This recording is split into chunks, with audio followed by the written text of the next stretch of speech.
Mike Rowe, Guilty. welcome. Thank you for having me. Thank you for coming. Like I was saying earlier, this is pretty surreal for me. I don't know how many episodes of Dirty Jobs I've watched, but it's been a lot of them. And outside of TV, when you chime in on certain topics, you always just bring a very well articulated sensibility to the topic that I think that everybody seems to rally around, and it's good to see. Well, as Steve Martin said, when it comes to communication, some people have a way with words and other people not have way. Nice. Well, look, we're in the communication business. You can call it whatever else you want, the entertainment business, the whatever it is, TV show, podcast, influencers, journalism, whatever it is. We're in the business of trying to articulate an idea in a way that is credible enough to be taken seriously, but not so credible that it's douchey. And it's impossible to articulate and really know when you get it right. It's kind of like a fat girl on a balance beam. It's just like, you're all over the place, always trying to find your equilibrium. Not wanting to go too far, say too much, not overreach, not sit the fight out, stay in the middle. All that stuff is is challenging to navigate. Yeah. But fun. I mean, look, the whole thing is a kick, and if you're not in on the joke, well, you lose. Nice. How do you like podcasting? I guess I love it. I was late to the party. We were talking earlier about the, so much of what you do, I think, is dictated by when you started. And I started in entertainment a long time ago, and and I got very lucky to have some success at a time when podcast wasn't even a word, and traditional media was still traditional. And so, I got some breaks early on and eventually got a show on the air that I was proud of, and then had a network behind me that supported it, and then had a bunch of spinoffs that magnified it. And so I just came around at a time when I could have God, I hate to say brand because that is douchey, but I could have a point of view, and I could be consistent with that point of view in a way that the broad media was okay with. I couldn't do that today. I couldn't get Dirty Jobs. I couldn't sell that show today. You don't think so? Never in a million years. Couldn't sell it. Couldn't film it. Couldn't do anything like the way we did back in the day. That show literally Forrest Gumped its way onto the air.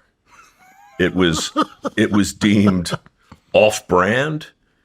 I shot the pilot myself. Did you really? 3 of them. Yeah. I was working for CBS at the time, hosting a local show called Evening Magazine. It was just a little segment that I was doing, and it was very inappropriate for that show. But the viewers really, I was going to say the viewers loved it, but that's not entirely true either. Every time I put up a segment, I was calling them Somebody's Got to Do It, and it was just like Dirty Jobs, but it was an honest look at work through the eyes of the worker. Unscripted, no second takes, nothing like that. And the feedback from those segments way back in 2001 was, you think that's dirty? Wait till you see what my dad does. My brother, my cousin, my uncle, my sister. Wait till you see what they do, like for a living. And I'd never seen feedback like that before around anything I had done. And I'd been freelancing in entertainment for 20 years before that. I was 42 at the time. And so I was like, wow, these are viewers who want to program this segment. And I thought that would be cool if it translated into a larger platform. And so that's kind of how it started, with like this idea that I work for the viewer. So to answer your question, do I like podcasting? I love it, but I didn't start there. And so for me, getting into your world was really an attempt, ironically, to get rid of a lot of the production, because production can be the enemy of authenticity. And I find this so interesting because I've been on a lot of sets, Shawn. I've been interviewed a bunch of times, and this is crazy what you've built here. No, dude, surely you must understand, but your viewers should understand too, that in a relative world, you've created an incredibly authentic space with a ton of production in it.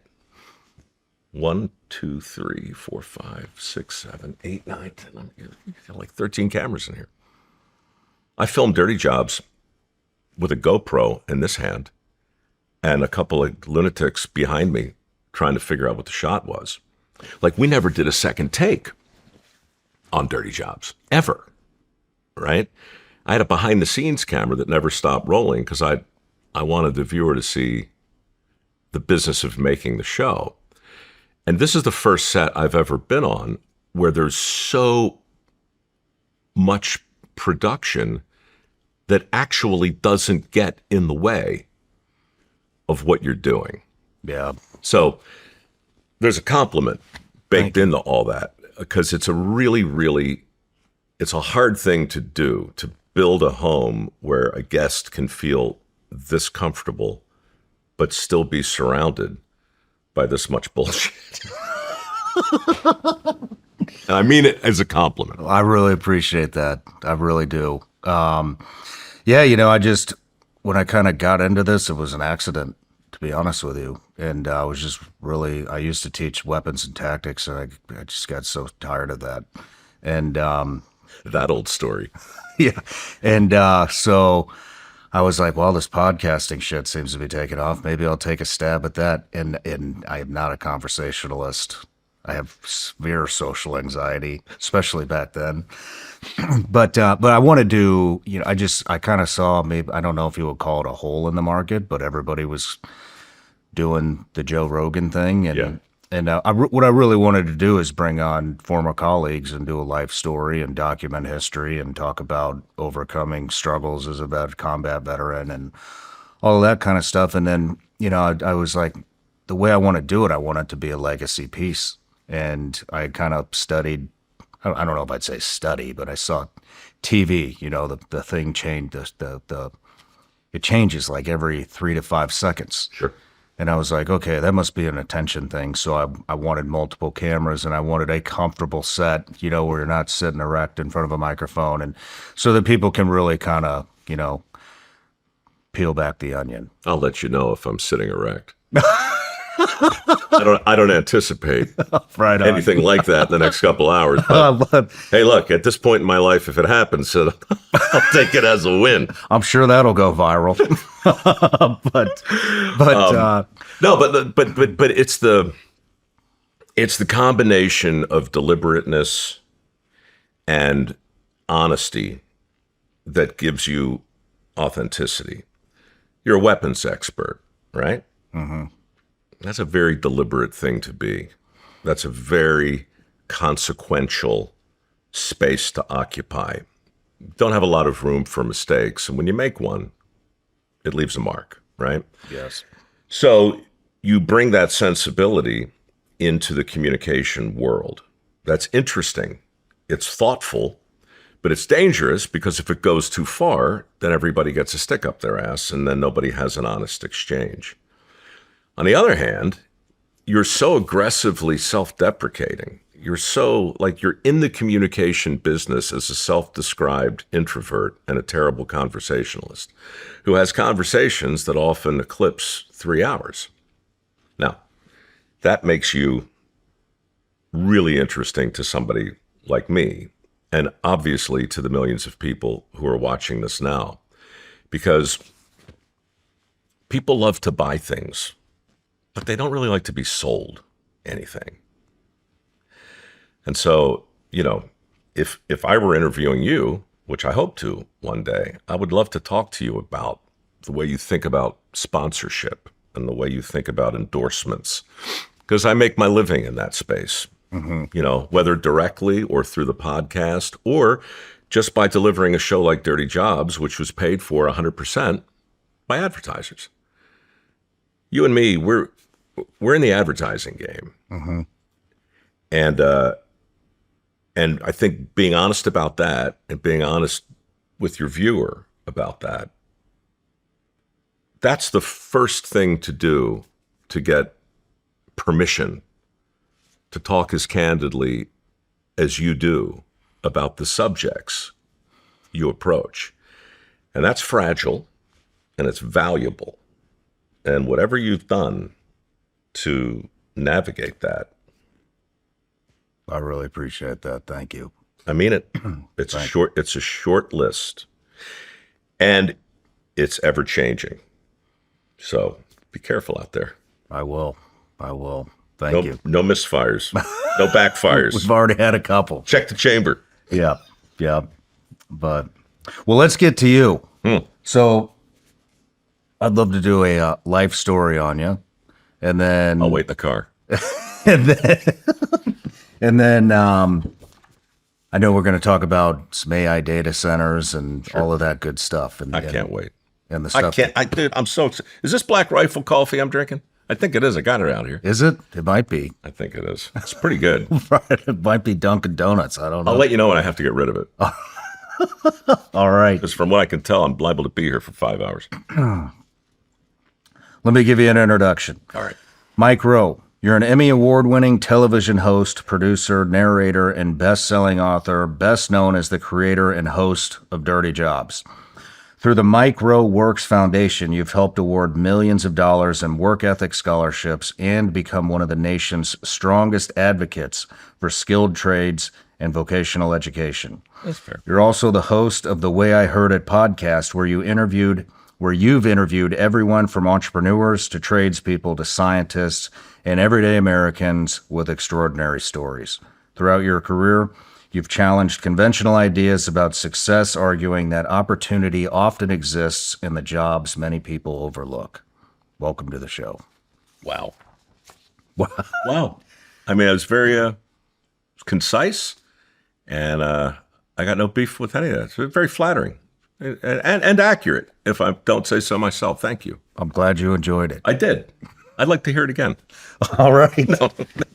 And everybody starts off, everybody gets a gift. Oh. Tell me about these. So those are Vigilance League gummy bears, and I was just telling you, actually, that when I started this podcast in my attic with my wife, we couldn't get any advertisers, probably because I had no filter.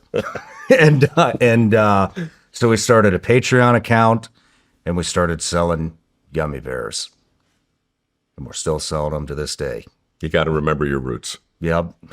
So they're made here in the USA up in Michigan. Love it. Ooh. With that in mind, I brought you two things. I was only going to bring the one, and then I did a little, research. You don't drink anymore, right? I don't. Sober 4 years. And yet, what are we looking at here? A lot of booze. Doesn't control me anymore. You're Sam Malone. You're the bartender in Cheers. That's the dichotomy I was talking about before, right? Yep. So, my pop was Carl Noble. He inspired Dirty Jobs. He was he only went to the 7th grade, but by the time he was 30, he was a licensed electrician, a plumber.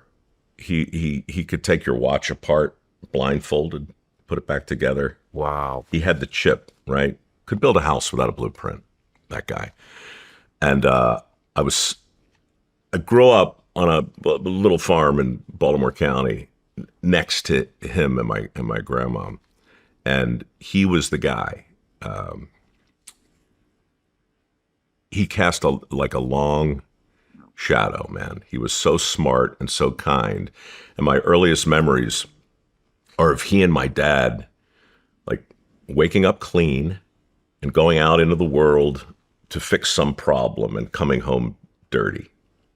Like that was my first look at work. Anyway, he turned 90, and I was working for that thing at CBS I was telling you about, Evening Magazine, and my mom called to say, Michael, your grandfather's turning 90 years old, and I've got the perfect gift for you to give him. And I'm like, all right, what is it? Now at the time, I'm hosting this this local TV show, and I'd sung in the opera. I'd sold stuff on the QVC cable shopping channel. I'd had 300 jobs in broadcasting because the handy gene is recessive. And even though I wanted to follow in my pop's footsteps, I just didn't get it didn't come easy to me. Yeah. Long story short, his name was Carl Noble. And when we rebooted Dirty Jobs during the lockdown, I decided to put his name on some whiskey that's made down the street here as a fundraiser for my foundation. Man, that is cool. Well, we're in 30 states now. The thing has won, I don't know how many gold medals, and it's totally out of control. And I'm like, I guess I'm in the liquor business. I didn't mean to be. But my granddad, who really didn't drink either, his name is now on a bottle of award-winning whiskey, and I just wanted you to have it, to do with what you will. Give it away, put it on display. Thank you. And then Very cool. you definitely don't have this one, but you strike me as the kind of guy that probably has a knife or two lying Got a around. cup. So I've become friends with a guy called Josh Smith. Oh, I know Josh.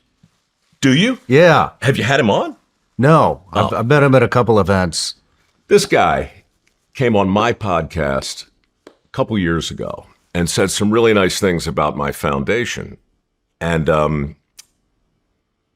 I said, if you make a mikeroweWORKS knife to help me raise some money for these scholarships we do, that would be awesome. So of course he did, and we raised like $100,000 in 3 days. And then he said, Mike, this matters to me a lot. So he made what he described as the ultimate blue collar utility knife. He called it the rocker, and he gives a chunk of every sale back to my foundation. I didn't ask him to do this. This guy he was a lineman who starts making knives in his He garage. was a lineman? He was a lineman for years. Farm boy, working with electricity, also a bladesmith.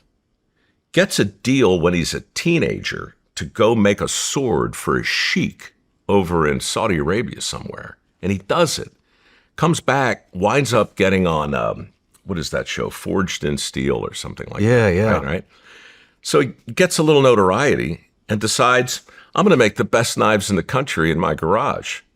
So that's basically what he and his wife did, just like you started this podcast. Wow.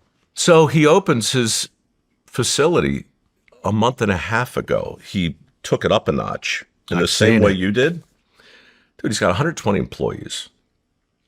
He's doing like $12 million a year making knives in the USA. I love it. And this is the very first version of the rocker. He's just re-upped it. It benefits my foundation, and he wanted you to have the first one. So, Take a look here. and for me, man, look, this country is either going to figure out how to start making things again, or it's going to circle the drain. Yeah. And if we can do it with a knife, we ought to be able to do it with a car. We ought to be able to do it with the chairs we're sitting in. Look at that beauty. It's ridiculous. Oh, yeah. It's Look at that. It's sharp, and he'll keep it sharp for the rest of your life. Just send it back if it needs sharpening. No kidding. It's a great American story. It's a great product. And, modesty aside, last night I was talking to my partner about this. It's like, The business of making whiskey and doing it right, the business of making a knife and doing it right, the business of making a podcast, doing it right, shooting a gun, doing it right, getting it done, whatever the it is. That's the jam. That's what's for sale, I think. What a great guy. I'm glad Solid. you guys are partnered. Yeah. And yeah, I've seen his facility, and I didn't know I didn't know he's a lineman, but I know he had just built that facility, and I know it started as kind of a grassroots, very small shop, and I love those stories because I think that's what brings hope to all the people out there that are saying you can't make it, there's no way, American dream's gone. It's like, no, it's not. You just got to find the thing Yeah. that resonates with you. What is the American dream? I think the American dream is the fact that you can come here and build anything you want and find success if you work hard, if you have a hard work ethic, a good work ethic, and a creative idea. Let me run this by you. I got one of the news agencies asked me to write 400 words on whether the American dream is alive or dead and why. And, I normally don't do that stuff, but it was on my mind. And, we're going to be 250, right, in a couple of weeks. And so I went this way just because I didn't want to say the same thing I thought everybody else would probably say. I said, the American dream died a long time ago, and I'm really glad it did. And I'll tell you why. It died in 1783 when we signed the Treaty of Paris and actually became the United States. Prior to that, everything we had dreamt of, life and liberty, the pursuit of happiness, the Bill of Rights, all these ideas, they were dreams. And then they were real. And they've been real ever since. So, yeah, the American dream was a thing. And then it turned into the American reality. And now it's a reality that we get to shape for ourselves. And your experience may vary. Maybe you'll make whiskey, maybe you'll make knives, maybe you'll make TV shows about work, maybe you'll make a podcast, whatever it is. But the idea that doesn't exist, it's just bananas. Of course it exists. It has for as long as I've been alive. And I think for as long as we've been us. Yeah, I know it's still alive. I mean, I got two examples that are recent within the past 4 years. One of them, when I finally got out of my attic. Dude, that should be your book if you haven't written it yet. When the wife finally kicked me out of the attic, so I don't want these people over here anymore. I went and got a very small garage, like a auto mechanics, one bay garage, and with two offices in it. And we built the studio in there. And I couldn't afford a construction, crew to come in and design it and do all the shit. And so there was a building being put up right across the street. Of course, a bunch of Latino workers. I went over there. None of them spoke English. I speak Spanish. They come over. They're like, it was around Easter. And he's like, I can come over on Easter Sunday and I'll frame this whole thing out for you. And I was like, perfect. Mm-hmm. A couple years later, I had him do some more work, and he's telling me, he comes around, he's speaking English now. He's got some new cologne on. He's got a nice watch, good sunglasses, a brand new car. And he goes, he's just telling me, he's like, I have like 5 crews now. And I'm like, that's fucking awesome, man. Good for you. Like, come here, you work your ass off. You don't bitch, whine, and complain. You work. On Easter Sunday. Now you have 5 crews. Yeah. And you can't even keep up. That's awesome. And then another one, Laura, who you met. Yeah. My She's producer. awesome, by the way. Your whole team. Solid, dude. It's like a family here. Really great. But her husband he started a fence company earlier this year. And I think he's going to clear like $200,000 or $300,000 in revenue on his first year, just building wood fences. It's awesome. It's hard enough to find clean food for ourselves, let alone our dogs.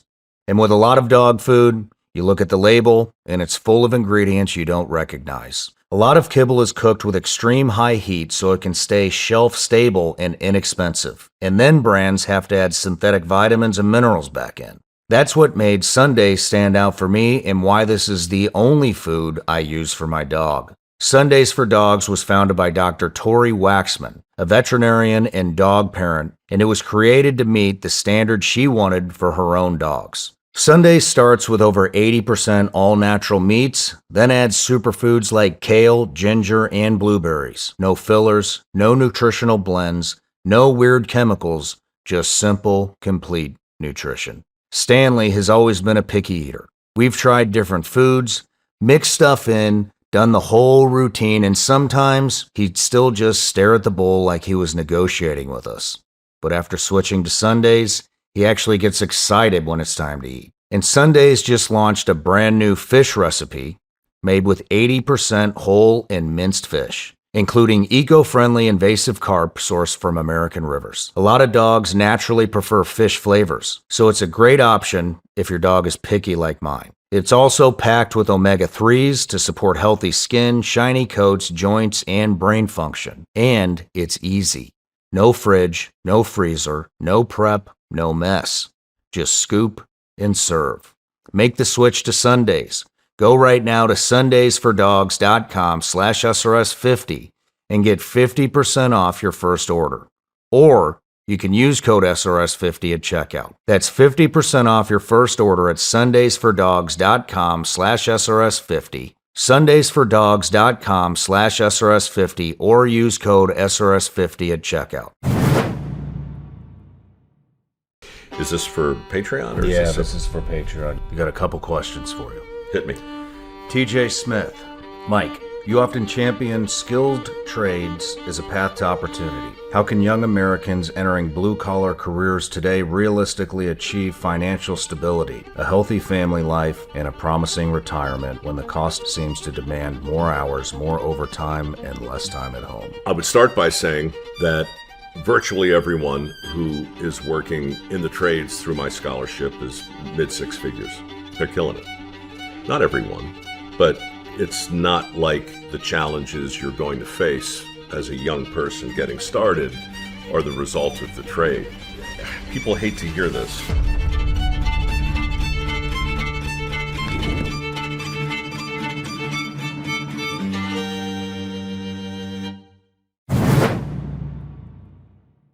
Why do you think stories like that inspire certain cohorts but anger others? Like, why is success so annoying to some people and so inspirational to others? I think that's a great question. I think that, it's just an entitlement problem. I think people don't, I don't really know where it comes from, but I think that there's just a lot of people out there that are unwilling to put the work in, or maybe they went to a prestigious school and thought something was going to happen afterwards and didn't, and they see somebody who maybe has a lower IQ, who's not as smart as them and not as well educated and but they have the work ethic and they don't have that entitlement, and it works, and Yeah. I was thinking about this in the shower this morning, weirdly. I feel like maybe to some extent, some excuses have been removed. Like, I don't know. I feel sometimes like there's so much information out there. Like I'm drinking from a fire hose, like there's so much to learn. And no matter how much you learn, all you really wind up concluding is that the more you realize you don't know. yeah, Like the more you know, the more you realize you don't. And it's like so that's one thing. But the other thing about all the information, all the podcasts, all the interesting guests, is that it's all that's adjacent to all the knowledge in the world, right? I mean, like if you have one of these things and an internet connection, you have access to 98% of every single thing we've ever known, and it's accessible. Point is, like, if you don't understand algebra or trigonometry or calculus, if you can't make a persuasive case for the relevance of the Stoics or philosophy, if you can't talk at all about Nietzsche or Descartes or force equals mass times acceleration, if you don't have any of that, what's your excuse? Like for a long time, like maybe most of all of time, you could say, I don't have access to that. I don't have money. I can't go to a school. I was born here. I look like this. I look like that. I just don't have access. Like there's no way I could ever, be that informed. But if you're curious, which I think is a choice, right? It's kind of like work ethic. Like you can choose to be curious. Mm-hmm. Well, now your accessibility is unlimited. You can get to any site, anywhere, anytime, 24 hours a day. I literally just watched a lecture from MIT from my hotel room the other day for free. It's like we're living in a time where there's absolutely no excuse not to be informed. But at the same time, we are so overwhelmed with information that we're exhausted by it. So I'm not sure what the point is exactly, except back to your first question, how do I like podcasting? It's kind of hard to answer because I feel like part of what I'm trying to navigate is all these smart people with all these incredible ideas, and they've made their documentaries and they've written their books and they've accomplished so much, and I want to hear about it, but I can't get to all of them. Yeah. And then I turn on the news, and I saw this clip the other day that really made me laugh. The guy's like, is it just me, or does anybody else just not give a shit anymore? Like, is it just me, or like, what is happening with the chemtrails? Why do I care? How much should I care? The seed oils? Is this a problem? Is it a big problem? Maha, MAGA, what? The Strait of Hormuz? Why do I know about that? Why do I know? Like, don't you care? Don't you want to know what's going on? Well, yes, I do. But then once I know, you're just going to tell me about something else that I didn't know, and I don't know what to do with that information. Yeah. Anyway, if there's a point in all that, it's that people love your show because you're a docent. A docent. A docent is a fancy word for a guide in a museum. Like you walk into a museum for the first time, it's overwhelming. I don't know if you've been to the Smithsonian. Mm-hmm. It's overwhelming. It's like you can't even begin to get your head around the totality of the exhibits. So you need a docent to walk you around and explain what's what, the context. Like I need a docent in this room. We could probably spend an hour. You could walk me around and you could explain why the things on your wall are there. And they would have new meaning for me. But I can't look at any of it and know anything. I need a guide, dude. I need somebody to walk me through the weaponry. I need somebody to, we all do. I was at a cheesecake factory the other day. It's the last time you went to a cheesecake factory. It's been a while. Check out the menu. It's this thick. Yeah. There are hundreds of entrees. There are 1,000 desserts. There are pictures. Everything from a bowl of chili to sushi.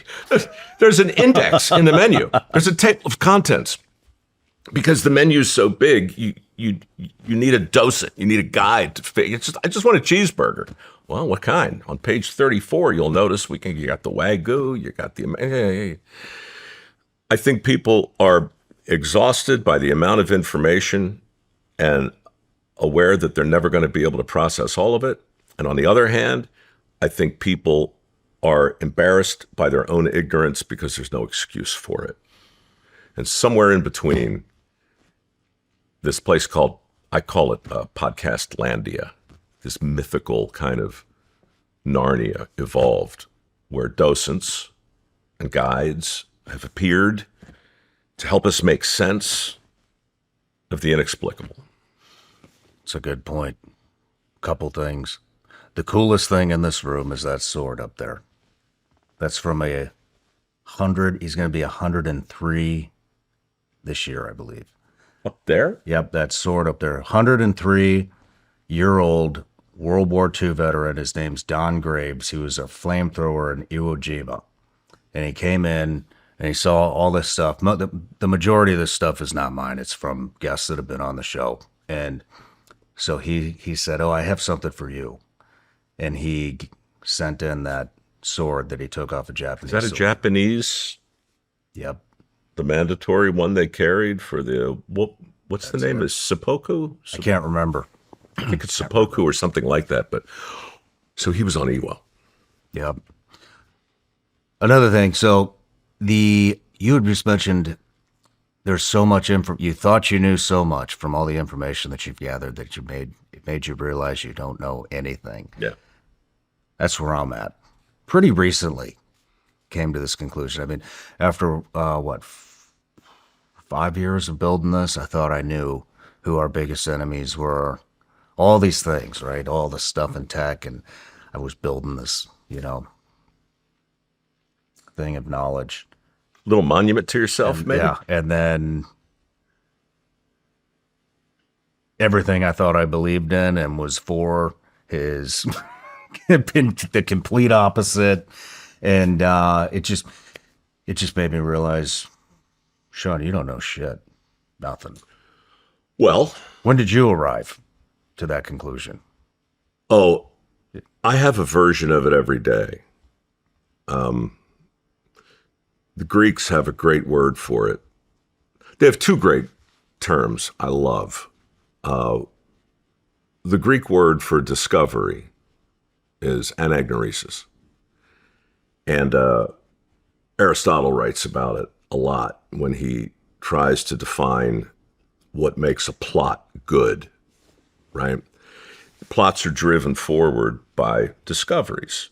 The characters on a hero's journey, they discover things along the way that informs their worldview, their perceptions, and so forth. All good dramas, especially a hero's journey, are littered with anagnoreses. And but the great stories, the ones that win Emmys and the ones that we quote, they all have a specific form of anagnoresis. It's called a peripeteia, or a peripatetic moment, or a peripety. You can find it in your favorite movie, I guarantee it, or your favorite book. And it's a form of discovery when our hero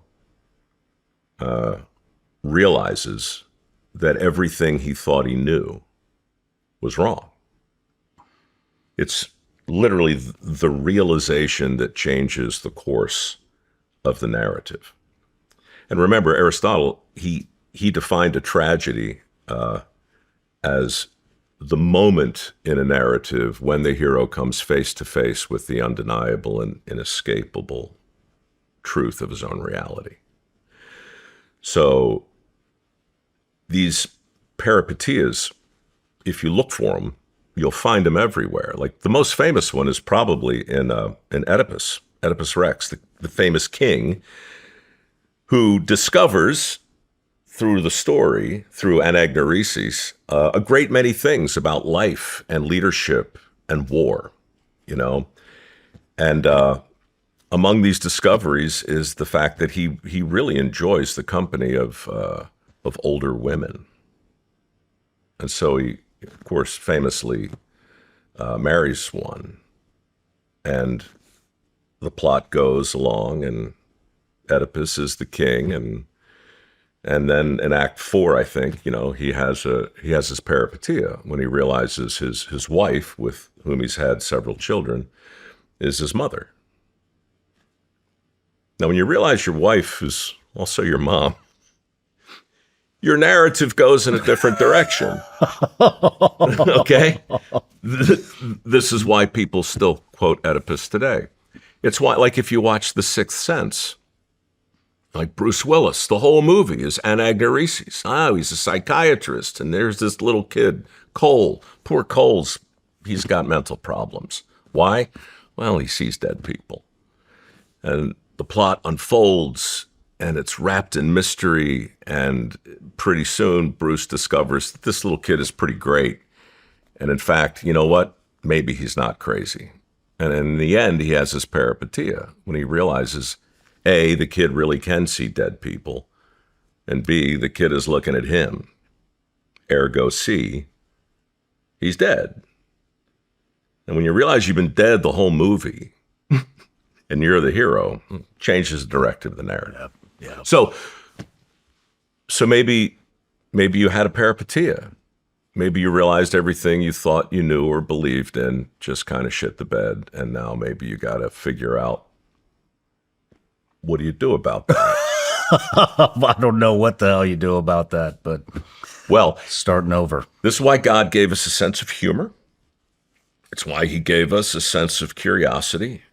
And most of all, it's why we have a thing called humility. Mm-hmm. I mean, that's my theory. And I look back at the peripeteias in my life, and they are always humbling, discerning, unsettling, and really important. Yeah, I definitely took something out of that one. Well, what was it, man? What was the inciting incident? I saw your interview with Megan. Well, there was a lot of it. Was within that, but I mean, drip, drip, drip, frog in the boiling water, or like probably drip, drip. It didn't take long, so probably frog in the boiling water. It was from the get-go. I was kind of like, I don't know about how this is all going, but what it taught me is, maybe don't get so fucking tied to your own opinions. don't fall in love with your own smack. Nope. So it's taught me to be a lot more open-minded, and I always considered myself pretty open-minded. But after this last go-around, I don't think I will involve myself in politics very much longer. Were you ever really involved in politics, or were you just It kind of just happened. It kind of just happened. And I wouldn't say I'm involved in politics just through the interviews, but yeah, it just that last presidential election, I tried to get everybody. Actually, I did try to get everybody. I really tried to get Kamala. We did a couple press releases to try to pressure her to get on. We were talking with her team, and she wouldn't come. But she said she was going to come for a while, and then it just kind of fell off. But because I always wanted to be fair and balanced, but unfortunately, I couldn't get anybody from that side. Why do you want to be fair and balanced? I want to know. I think it's important that you know what everybody's perspective on things are. Because one thing that I did that would go way against what I thought my audience would like is I interviewed this guy. His name's Chris Beck. Are you familiar with him? Give me more. The first transgender Navy SEAL. Yes. He wrote the Warrior Princess, and everybody in the SEAL teams just despised this person. And to be honest with you, he's one of the most brilliant people I've ever sat with. I mean, the way his mind works and what he's invented, and he's just a really, really bright guy. But anyways, I wanted to bring him on because I have an opinion about that issue, especially when it comes to kids. Mm-hmm. And he has since transitioned back to a male. And so I wanted to give him a platform, and I wanted to hear his journey, like his legit journey into how it happened, what the process was like, why he decided to come back without injecting my own opinions or biases. And, kind of the point was the interview for me was I wanted to showcase this is what you kids are in for. If you're looking to do this, here's the roadmap. This is what you're in for. But help them make maybe somewhat of a more educated decision, you know. And nobody else would do it. And it was fascinating. And it made me understand. I was like, okay, that's how that could happen. So he came in or no? He did come. He did come. It was an awesome episode. It's one of my favorite episodes. And, you know, when he describes how it happened, it kind of, for me at least, it kind of opened my heart up to the transition or the retransition? To the transition. I just wanted to understand, you know, like how the fuck can somebody go through this? Yeah. And the way he described it and what happened to him, which was horrific. I mean, Cliff Notes version, horrific childhood, severe abuse, lots of sexual abuse, the whipping boy of the family. And so he would go up to the attic by himself and wear his sister's clothes. Not because he wanted to be a woman, but because all that kid knew was getting his ass whipped by his old man and being sexually abused by the neighbor.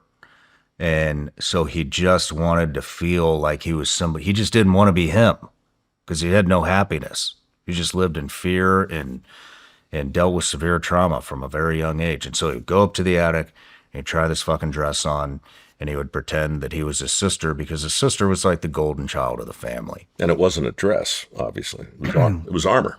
Yep. He put his armor on.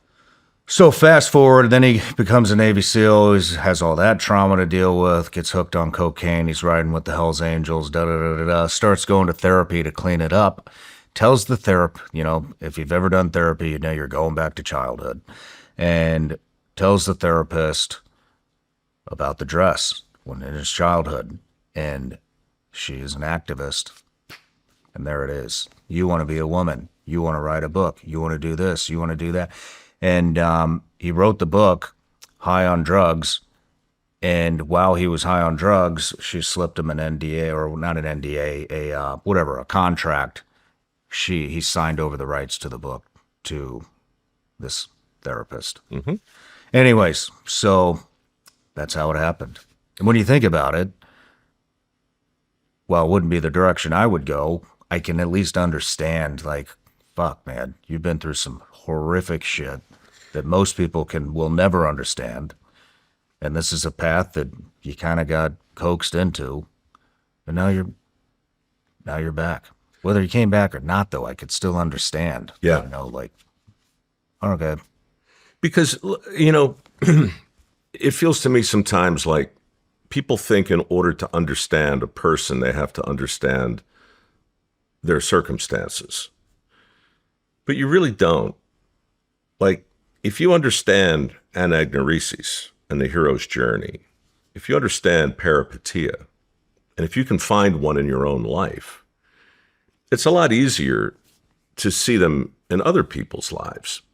And even though the circumstances might seem wildly divergent, the feeling isn't. When you realize that everything you thought you knew about a thing that you were good at was wrong, that, I mean, if you're being honest with yourself, in my opinion, the real gift of that is that you can see it in other people. And maybe it helps with your empathy. Maybe it just helps to be a better human, you know, to be honest. Now, your peripetia may vary, you know, you like, oh no, my wife's my mom. Wow. I mean, like that's over here. My peripetia was I realized I was not a very good host, actually. I was in the hosting business. You know, I don't consider yourself a good host. I'm okay. I'm good enough. I'm a good enough host to make a living. Like if I'm at the slot machine and I'm pulling the lever, the host lever, it pays enough to keep me pulling the lever. And that's what I did for 20 years. I impersonated a host. On Dirty Jobs, I realized actually I wasn't. I was more of a guest or an apprentice maybe, or like an avatar. Like I started to think differently about my own job in the sewer in San Francisco when I was filming the first episode. It was like, oh, a light bulb. I'm way better not knowing things I don't know than pretending to know things. Oh, yeah. I'm way better. And the viewer likes me a lot more if I'm honest about my shortcomings, Yeah. of which there are many. That was a peripeteia for me because I'd been paid for 20 years to hit the mark and say the line. It's not that I'm a bad host. I can look in the lens and I can talk like this and I can say any number of things that, would generate a paycheck once upon a time. That's not what Dirty Jobs was. And that's not what most of the stuff I've done since then is. Peripeteia. Like, Anyhow, your brain, when you tell your brain what to find, it'll find it. When you tell it what to look for, it's a very simple yet complicated mechanism. So with regard to everything that's been in the headlines, from my point of view, for the last however long, I try and think, well, who's having the anagnorisis? Who's having the peripeteia?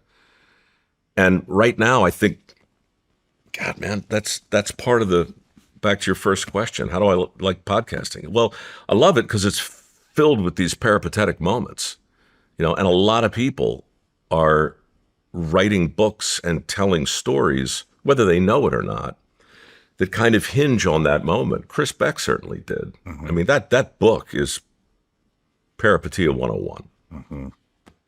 Mm-hmm. So yeah, I the only way to understand all the craziness and all the divergence around us is to have a look at the divergence and the craziness within us. Have you had any recently? Peripeteias? No, right now I'm having a pretty good run on the I told you so circuit, which is the opposite. I mean, I run this foundation called mikeroweWORKS. It evolved out of Dirty Jobs. We award work ethic scholarships to kids who want to learn a trade. I saw that. This is your first year. It's 10 million this year, correct? It's 10 million this year, but 18 years ago it was zero. I started it when Dirty Jobs was at its height. And you're old enough to remember, it's 2008. Dirty Jobs was on in 140 countries. It was launching spin-offs every week. I was killing it. I was having the time of my life. I was doing the show I should be doing on the network I loved. Everything's perfect.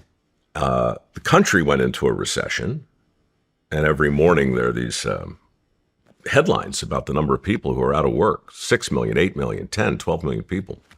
And on Dirty Jobs, it seemed like everywhere we went, we saw help wanted signs. So I was like, well, why are all these people unemployed, and why are all these opportunities open? And that was my first introduction to the skills gap in America. At the time, in 2008, there were 2.3 million open jobs. Most of them didn't require a 4-year degree.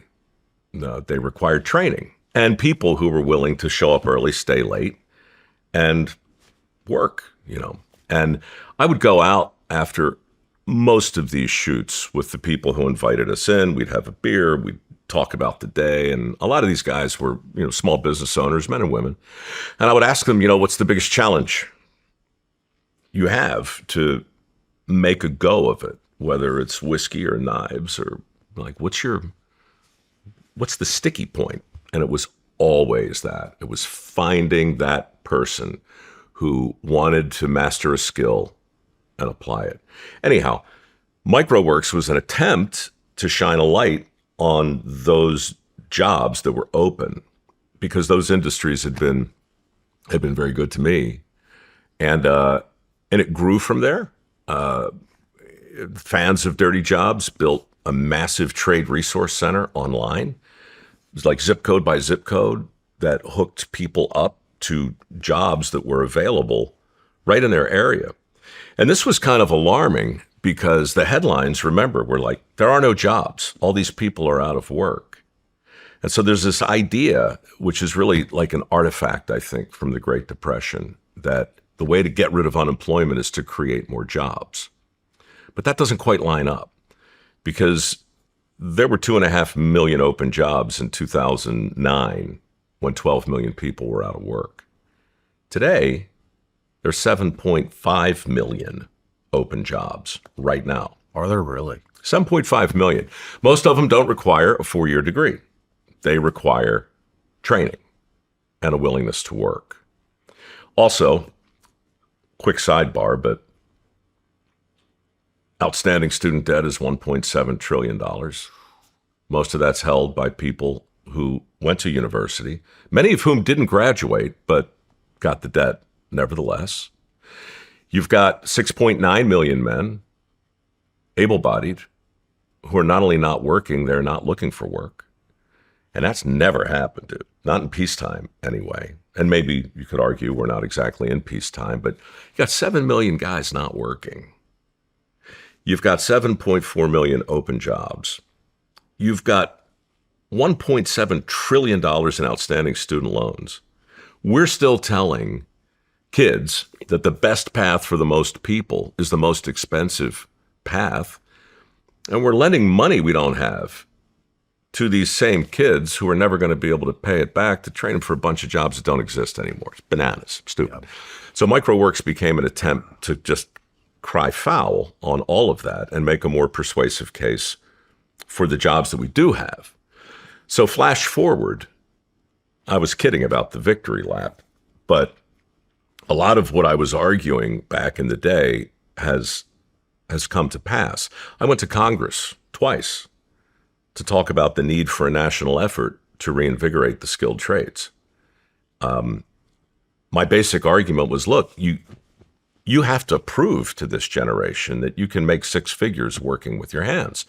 You have to show them welders who are prospering, and electricians and steam fitters and pipe fitters and mechanics, people like my granddad, who weren't cut out at all for college, but who were freaking smart and eager to apply their knowledge.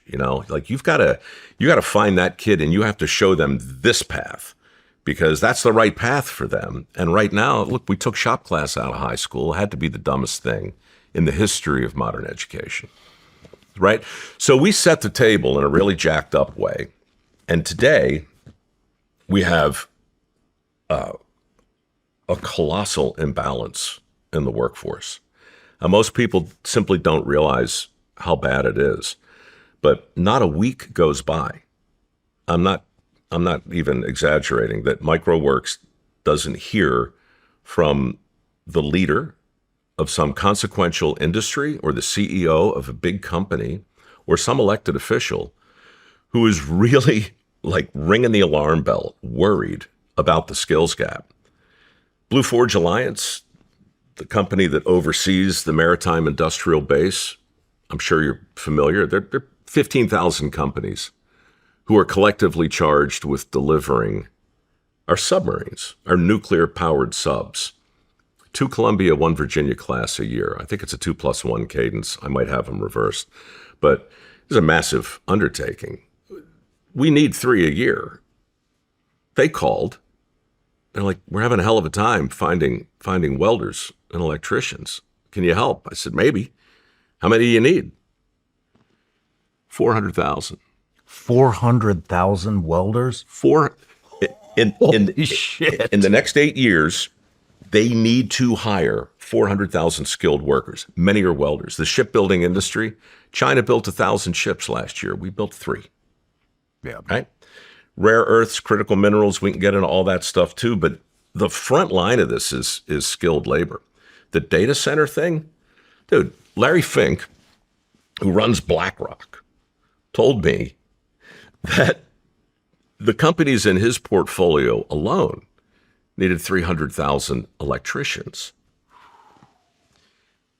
What's coming is an infrastructure build out that's being calculated at $9 to $10 trillion over the next 9 years. A lot of it's data centers, but it's a lot of other stuff too. And we can get into data centers and AI. It's all fascinating to me, but it's all kind of academic if you can't build them. And if you can't build them because of a shortage of skilled labor, that'll go down in history of one of the greatest unforced errors of all time. And that's what people are beginning to realize. We have to reinvigorate the trades. We must, or we're going to be in a level of trouble that's truly unprecedented. Sorry, I know I'm rambling, but every 5 tradesmen, for every 5 who retire this year, 2 replace them.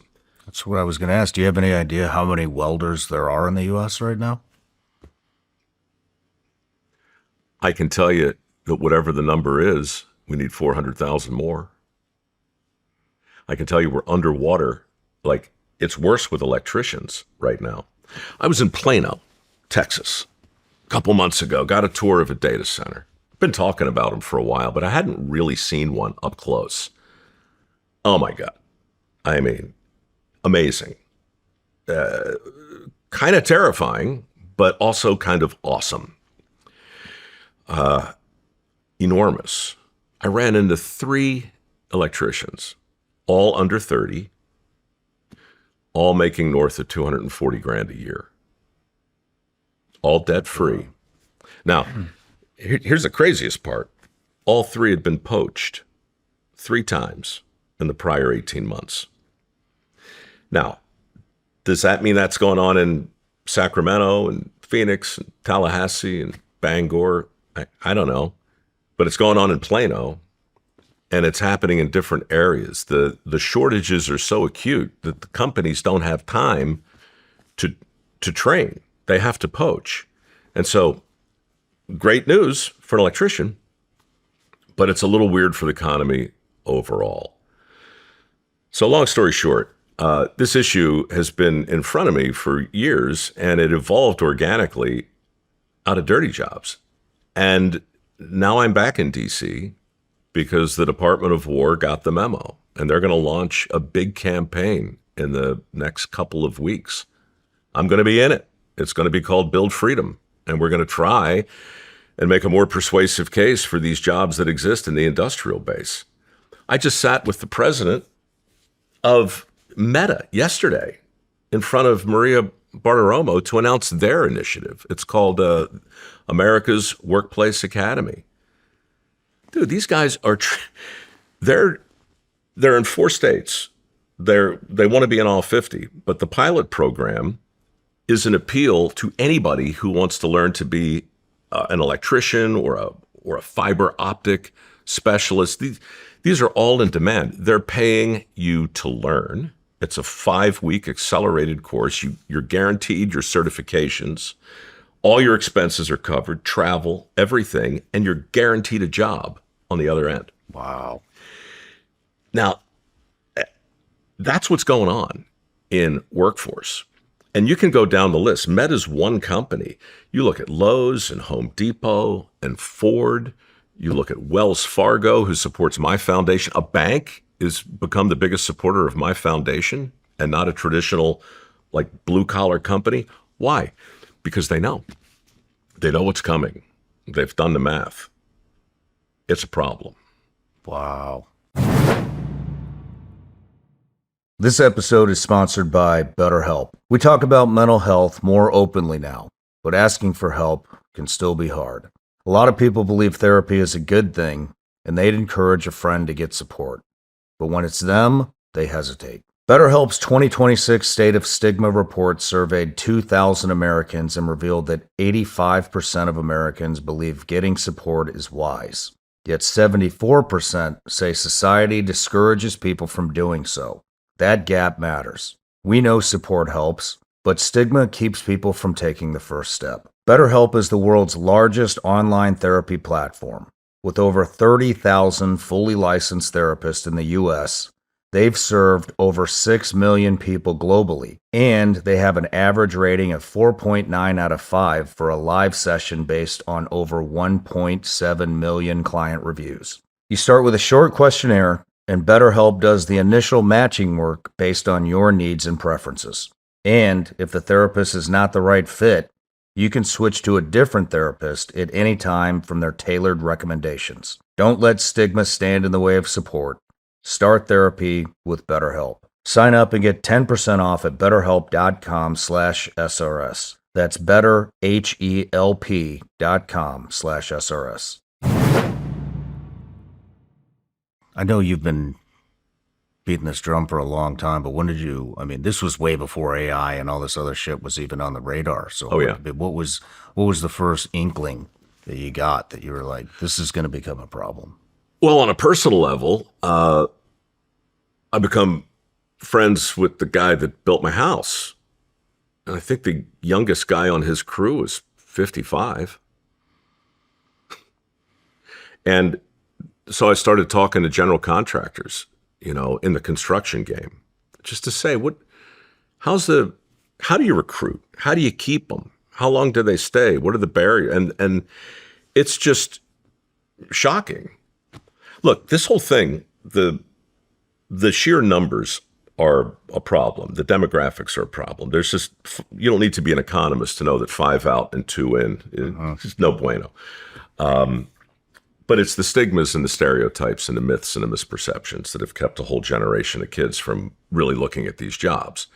To this day, if I tell you this, we've had 3,500 people go through my program. I got a story just like the one you told me, the guy that helped build your place out. Do you remember his name? Do you remember the whole situation? I mean, I don't want to... I don't off the top of my head. It's just funny for me, like the ones who stick out. But there was a kid named Michael Gamez who applied for a work ethic scholarship from my foundation, maybe, I don't know, 6 years ago. First kid in his family to go to college. He was 2 years in, and he was in a panic because he realized, as it turns out, mechanical engineering wasn't the thing he really was passionate about. He just wanted to work on cars like his granddad. And he was a gifted mechanic, but he was going down the wrong road, and he already had debt. So he fills out his application, which is a pain in the ass, I admit it. You got to jump through hoops I'm very stingy with the money I raise. But this kid said all the right things, signed our sweat pledge, made a persuasive case for himself. All the references were good. Gave him some money. He went to UTI, got his certification. And a year later was like running the shop for Beverly Hills BMW. And now he's way up the food chain at Rivian. Like, he's making 6 figures. He's got a kid. He's making his own knife. He's making his own hooch. He's making his own podcast. He's carved out a real chunk. It's exactly the story you were telling me. I got 3,500 of those, man.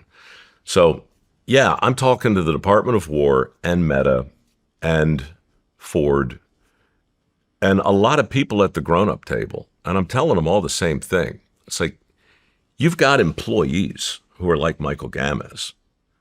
The country needs to meet him. I can tell a story anecdotally, and so can a lot of big companies. But in the same way your viewers can smell bullshit, the bullshit meter is finely tuned in this country right now. Not anywhere more so than in the generation that needs to enter the skilled trades. Yeah. So they can't be marketed to in a traditional way. They can't be oversold.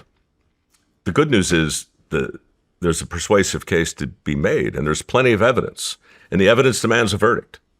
And so, to answer your question, I'm not experiencing a peripeteia at the moment. I'm experiencing something more like irony and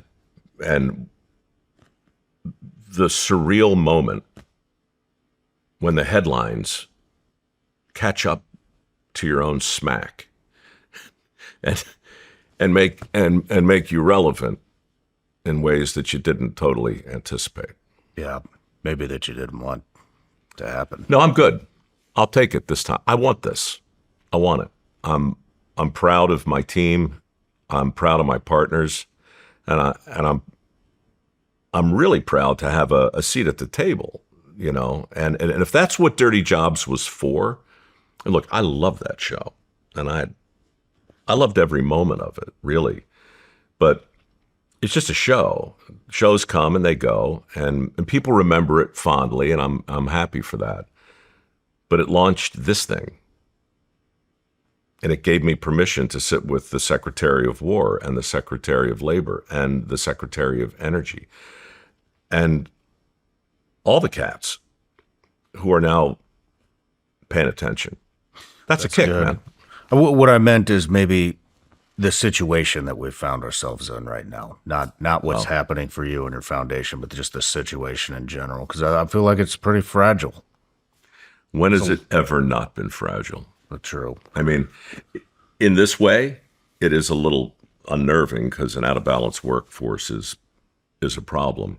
But man, this last 250 years, if it's not one thing, it's another.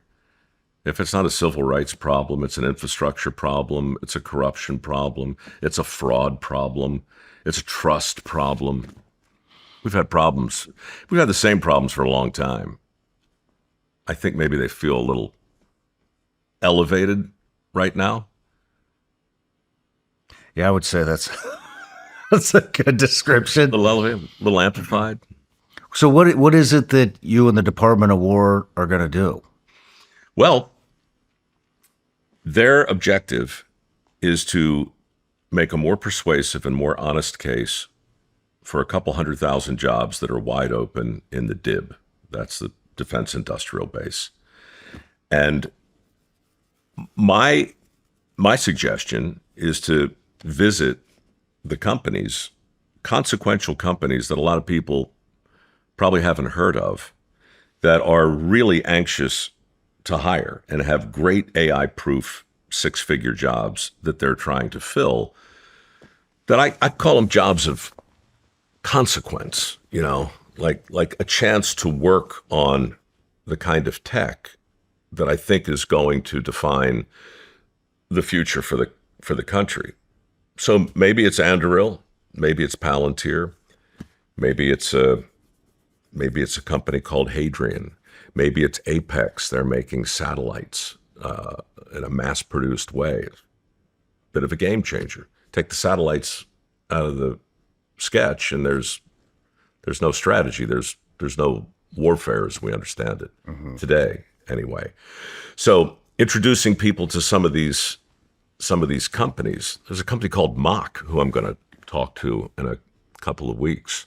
You're gonna love. You know Are Mach? you talking to Ethan? Yeah. Fucking amazing guy. Dude, love that guy. He's coming on my podcast next week. So I'm going to talk to Ethan, and with his permission, I'm going to take cameras to the facility.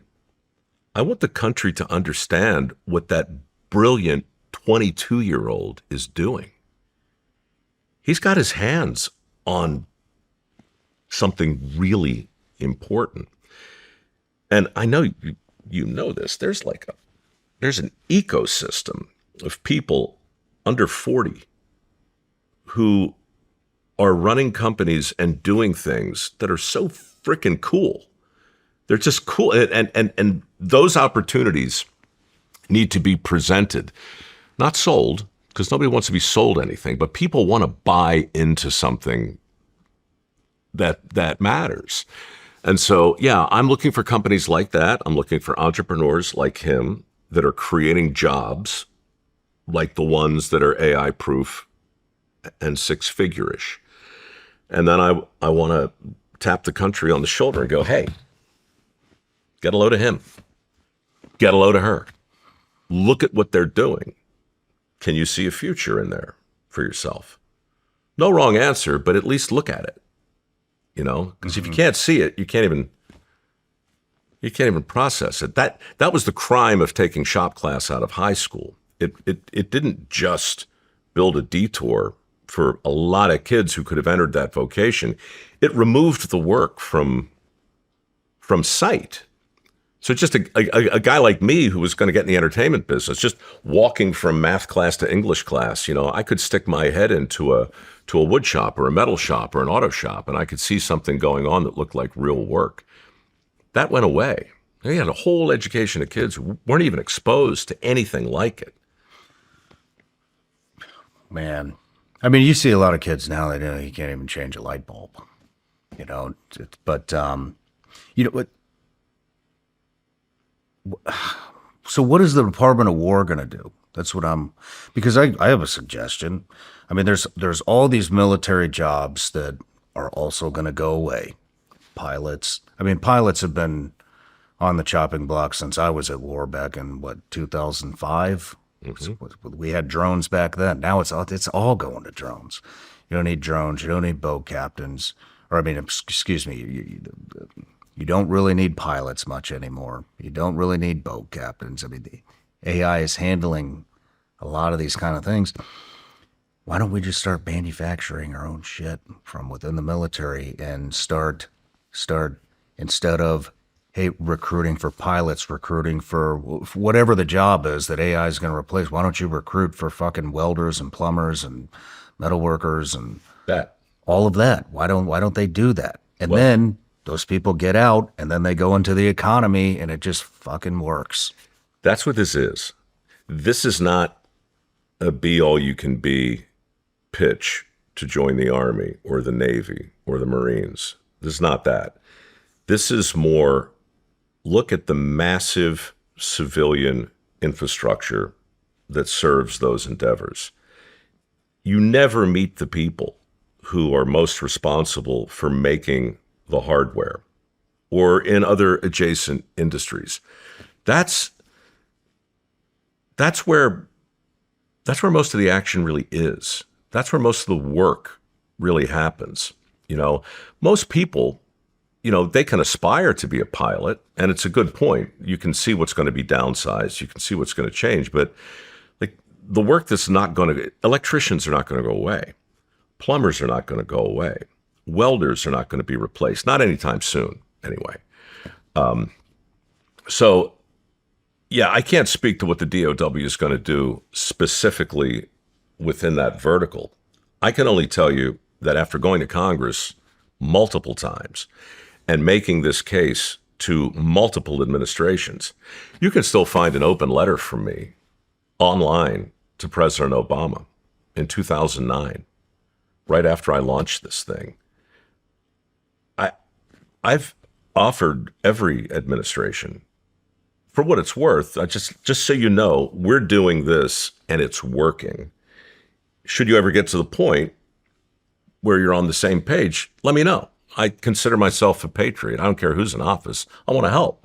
Mm-hmm. So I wrote this letter to the president. Do you remember 3 million shovel-ready jobs? Do you remember that headline? No.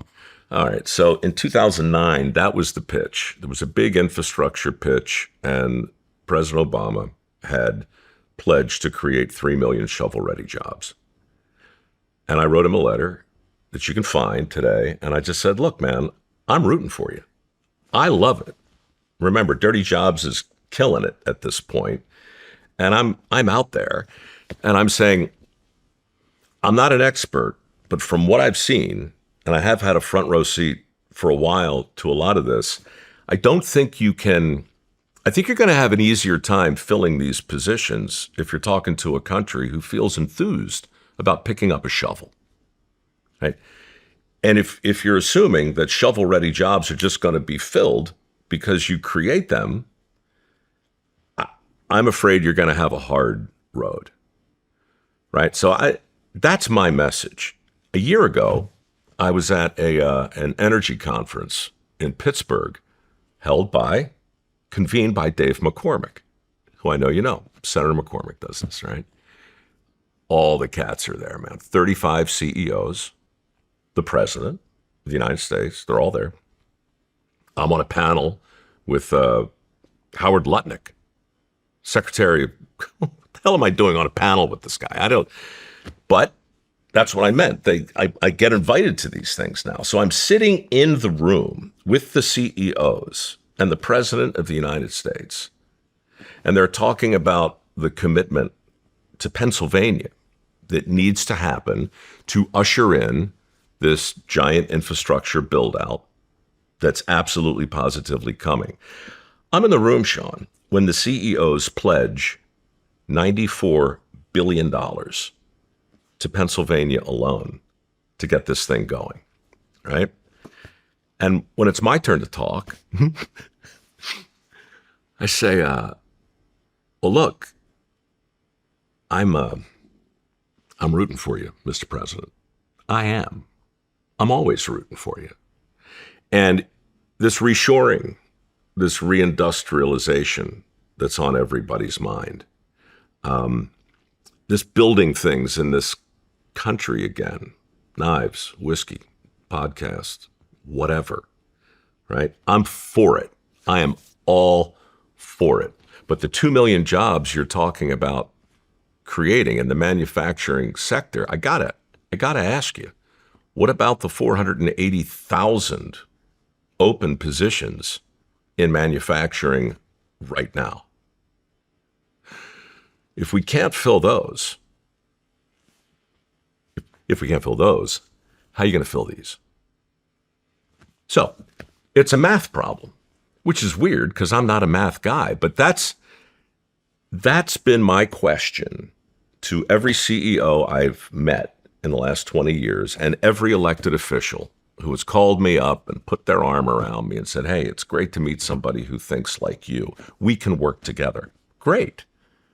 But when the chili meets the cheese, what are you guys going to do about the fact that the people weren't lining up for 3 million shovel-ready jobs 18 years ago, and they're not lining up for these jobs now. So what are you going to do to get this generation's attention? How are you going to meet them where they are? This is the first time somebody answered me. What did they say? They said, you tell us. What can we do to help? And I said, well, modesty aside, I do want to be a part of it. I do want to help deliver it, but I can't. We have to hear from the people doing the work. We have to hear from Michael Gamas. We have to hear real world success stories, people crushing it and loving what they're doing. And I said, that's the good news. You've got plenty of people. I mean, you can find them in the primes. You can go to Raytheon. You can go to Lockheed, but you can also go to Palantir, and you can go to Anduril, and you can go to Mach, and you can go to Hadrian, and you can go to Apex, and so forth and so on. So, there ought to be a show like Dirty Jobs that focuses on this. We can do that. There ought to be a campaign. There ought to be a big media campaign that constantly taps the country on the shoulder and says, get a load of him, get a load. Here's another one. They're killing it, right? You just have to drip, drip, drip. You got to do it. And, it's easy because people hear me say that and they're like, oh, so it's PR. You're saying we need better PR. Yeah. Yeah, you do. What they need to do is set an example. I just feel like nobody does that anymore. Nobody sets the example of what they want everybody else to become or what they want them to be. You're right. Just tell them. Well, you're right, because it's easy, because everybody's got a podcast. I'll just tell you, tune in and I'll tell you what I think today. And then tomorrow I'll tell you something else. And here's another guy. You know what he thinks? Go ahead, tell him. That's what I meant earlier, this fire hose of people telling me things, whether it's a journalist or a podcaster or an author or a documentarian or me. I'm part of the problem. But what you're saying, I completely agree. I don't think you're part of the problem, Mike. You're doing an actionable. You're not. You're talking about these politicians and these CEOs of big companies that you've been talking to for the past 20 years, 18 years, and they're just doing this over and over again. They just do this. Yeah. And then you come along and you start a foundation, and I don't know how many people you're pumping through trade schools or helping get through, helping financially get through trade schools, but it's got to be a lot. 10 million a year. That's a big number. That's Trade school's a 2-year program. I mean, it's got to be. You're doing something, so you're not part of the problem. You're part of the solution. That's nice of you to say. Thanks. I didn't. There's not very many people like that. I'm part of the problem. Like you flick on the TV, you scroll around, you hit your news feed, and there's Mike Rowe mouthing off about something. Or maybe I'm just telling a funny story. Whatever it is, like I'm in the ecosystem. I'm part of the noise. That's what I'm not part of the problem. But it's a noisy solution. And everybody's out there, man. Isn't it amazing? Like, I think of how many guests have I had on my podcast who have their own podcasts? That's interesting. I got a podcast. I'm on your podcast. Now you got to come on my podcast. It'd be rude not to do that, right? So you got to come to, you got to do that. I'm going to hit you up to do that. Pretty soon, everybody's going to have a podcast. Like the entire audience is going to be the influencers. Like what happens if Andy Warhol was really right? What if this is everybody's 5 or 15 minutes of fame? What if the audience becomes the creators in total? Do you think that'll happen? Statistically, no, it can't. But I'll tell you what has happened, man. People have forgotten. I don't think you have. You're since we're complimenting each other. Who do you work for? Me. All right. Anybody else? My family, my team. Next. Keep going. My audience. There it is. There it is. Sponsors in there anywhere? I mean, I guess technically I work for them. Sure. But I don't. I have to be me. I cannot fucking be an inauthentic me. I cannot be controlled. I can't. And those conversations happen. We just lost a sponsor from the Megyn Kelly episode. Bye-bye. Yep. See you later. We don't like what you said about MAGA. Mm-hmm. Okay. Great. And then they want to know, I'm like, then they want to know that I'm not going to tell anybody that they're dropping me. How'd that work out? I said, I'm sorry. I'm not going to, you've already fired me. And if you don't fucking like who I am, then don't advertise on my show. I don't give a fuck. There are only 5 million other podcasts. Like, go to them. We're down to 5 million now, right? And so, no, I'm never, if anybody comes in and tries to create a narrative or take me away from being who I truly am, then it doesn't work. Okay. So. Then you are the noise. Well, we're all the noise, but, noise is different than sound. Like you can make a joyful noise, you can be a symphony, or you can be screeching. You could be the woman at the end of the last election, which is screaming at the sky in frustration. All of it together is just a cacophony. It's just a. My only point is it's super, super noisy out there. Why is your podcast near the top of the food chain? It's because your audience believes you, and it's because you know who you are, and they don't think you're faking it, and I don't think you are either. But it's a great answer. Who do you work for? Me, my family, my team, my audience. Okay. That's great. The answer would be different if you ask different people. People will put the audience in different places. I'm a little different. I don't think I'm as ethically sound as you are. I'm pretty good, but like I put the audience at the top. Because if they go away, obviously the sponsors go away. If they go away, my guests go away. If they go away, I'm just a guy sitting alone talking to himself, you know? And so I think that the audience is like, people forget like just how important it is when you're on a stage, especially, you know, to look out and see those people. Like you completely work for them, and they're so special, and it's so easy to forget. I shouldn't tell this story. I'll try and do it without getting myself in trouble, but I went to an event years ago, a kind of a, I guess, elite, quiet event that I was glad to attend. And at the event, a play was performed. And it was really good. Like, it was an original work. And there was singing, and there was acting, and there was a story, and there was a peripetia, and there was an orchestra. It was amazing. And the audience, maybe 400 people.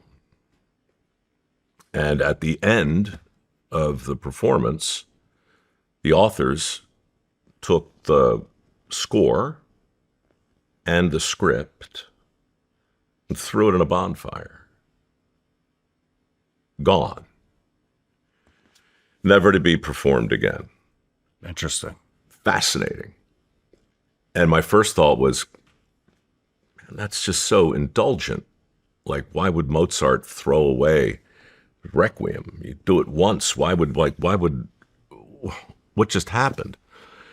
And then later I realized, oh, what just happened was the producers and the talent in this production gave 400 people a memory that no one else has. And they turned those 400 people into apostles of a kind, evangelists, for that moment, that night that they had together, where something creatively cool happened and it was transferred to the people who sat there waiting and watching and wanting to be entertained or challenged or whatever, you know. And that filled me with really a feeling I had never had before. And, you know, if you think about all of the performances that predated mass media as we understand it, where like nothing was recorded, nothing was ever filmed. The whole thing, that production of Oedipus we were talking about before, took place in Greece in front of an audience. And that was it, right? Until the next performance. So, you know, the audience used to be such a vitally integral part. They were the witnesses to the thing. They're the witnesses to this thing. There's millions of them now. And then we'll be cut up in clips and it'll go out. But see, that's such a different ecosystem. Mm-hmm. You know, I think of why, I mean, like how do comedians get great today?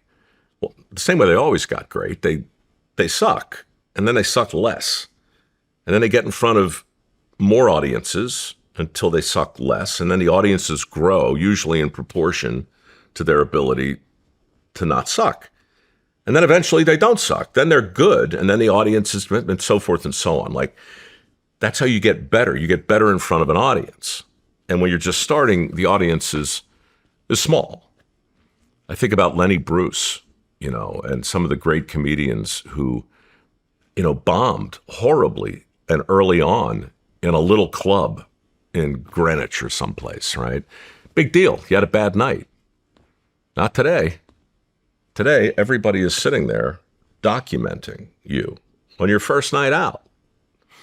All the time. 14 cameras in here, dude. 14 cameras. So, look, I say the wrong thing on a podcast like this. They'll be held to pay. You say the wrong thing, you lose a sponsor. Okay, that's cool. We're all grown-ups. You know, the stakes are, they're actually consequences to mouthing off. They're consequences. And those are great. But I just think about the consequentiality of the audience. And I think about how that's changed now. And 2 nights ago, I was on stage in a big venue. And I'm looking out at the crowd. And I swear to God, dude, 90% of them were looking at me on the screen on their phone. There's this giant filter between the audience and the performer / influencer, whatever it is. And for time immemorial, it wasn't there. And now it is. And I reckon a lot of what we're grappling with all the time in every way, shape, or form is a version of that. We're trying to navigate this weird filter that we've put between ourselves and everything that's real. Makes sense. This is heavy, dude. It is heavy. I wasn't expecting it to get I was going to tell some poo stories from dirty jobs, getting some artificial insemination stuff. I've talked about Rowe Nutrition's liposomal NAD Plus before, and it's one of the few supplements that never leaves my daily stack because I notice the difference. You know that 2 p.m. crash where your energy just falls off? Or when you train hard and it takes longer than it used to bounce back? A lot of guys just chalk that up to getting older. But NAD Plus levels naturally decline with age, and that can affect how your body produces energy and recovers. That's why I take Rowe liposomal NAD Plus. It helps support mitochondrial function, which is basically helping your cells produce energy instead of just leaning on more caffeine to get through the day. I take 1 teaspoon every morning, and especially with summer travel and training, it's been an easy way to support energy, focus, and recovery. And it's simple. It's a liquid, liposomal formula made for better absorption. So you can take it at home in 5 seconds, no expensive clinic visits required. Try Rowe liposomal NAD Plus risk-free with their 60-day money-back guarantee and get 20% off with code SRS at rowenutrition.com/discount/SRS. Again, that's code SRS for 20% off at rowenutrition.com/discount/SRS. I don't know. You know, it's not that, I mean, I care deeply about my audience, but I can't let them dictate who I talk to and what I talk about. You know, it just wouldn't, you know, it's something that, I interviewed Jim Caviezel once, and we were talking about money. I brought this up a couple times on the show. And he was talking about cars and motorcycles and all the fancy shit that he's bought. And, you know, it was at a time where I was kind of just starting to make a little bit of money and way more than I'd ever made before. And we kind of had this discussion, and I was kind of picking his brain. I was wanting some advice, and he had mentioned something along the lines. He said, you know, you just have to think of it as it could be taken away by God at any moment in time. And you can enjoy it. And That's what we were talking about. We were talking about the Bible, and there's a verse in there that says something about a rich man will, you know, has a something Pass about through going, the eye of the needle. There it is. Yeah. And he had said, you know, I don't get attached to my shit, and I'm ready and willing to give it back at any moment in time. And that, for whatever reason, that just really stuck with me. And so I kind of like consider this as it's not mine. Oh, dude, every day I wake up and uh, I look around and I'm like, this can't be fucking real. I have no college education. I only have 6 years in the SEAL teams, which is a very unimpressive career as a SEAL, and in that community, and this should have never happened. You know, it just should have never happened. I have no. You're in bonus time. Business. Yeah, exactly. You're the samurai. And it'll be taken away at some point in time. And if that happens, it was a good run. I was true to myself. I was true to my family. And You're so fatalistic about at it. this point in your life, man. It's so interesting. You are such an introspective cat. By the way, you know the eye of the needle in that scripture is not the eye of a sewing needle. It's the door through which people can pass into a fortress. Okay. It's like you can pass through the eye of the needle if you're a rich man. It's just difficult for other reasons that have nothing to do with geometry. It's not like you can't force yourself, through this tiny aperture. The whole metaphor was lost in the language, which happens a lot. I think it happens in the Bible. It happens in the Constitution. It happens all over the place. Language is always changing. But yeah, it's not a peripeteia, but man, this is a weird thing to wish on anyone. But you ever lose everything? Oh yeah. Like flat Like broke. everything? Not Like, everything, of course, but like financially, your safety net, if you ever had one. Yes. I mean, when I quit contracting for CIA, I had nothing going for me. But you quit. I quit. You didn't have to. Well, that's not exactly what happened. But there was some shit going on that I did not like, and I knew nobody would stand up to it.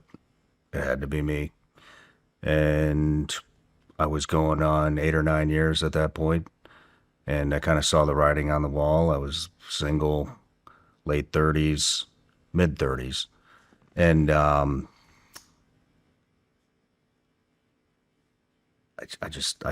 was like, this is a lonely life, man.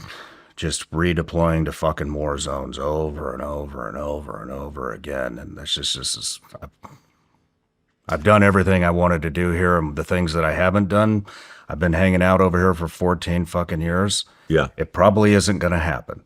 And there were some really unethical things that were happening from a leader, and nobody else wanted to sound the alarm. It was dangerous. It was going to get guys killed. And so I kind of made a stand and told them if they didn't get rid of them, then I would hit the media, knowing that I would never be invited to go back. And because they never really fire you. You don't get the invite to go back. And that's what happened. So the sponsor of yours clearly didn't know who they were dealing with. I don't think they really gave a shit, but that guy never did redeploy, and those guys never had to work with that fucking asshole ever again. Good. And I moved on and reinvented, and everything wound up being just fine. But I think that all comes down to a work ethic. Well, I think it comes down to a code. You have a code. I know people with a code that don't work hard, and I know people who work hard that got no code.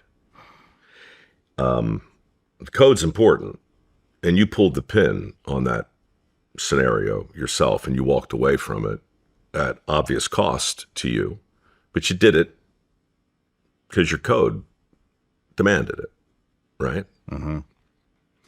Yeah, that's I file that under character, not work ethic. It's adjacent,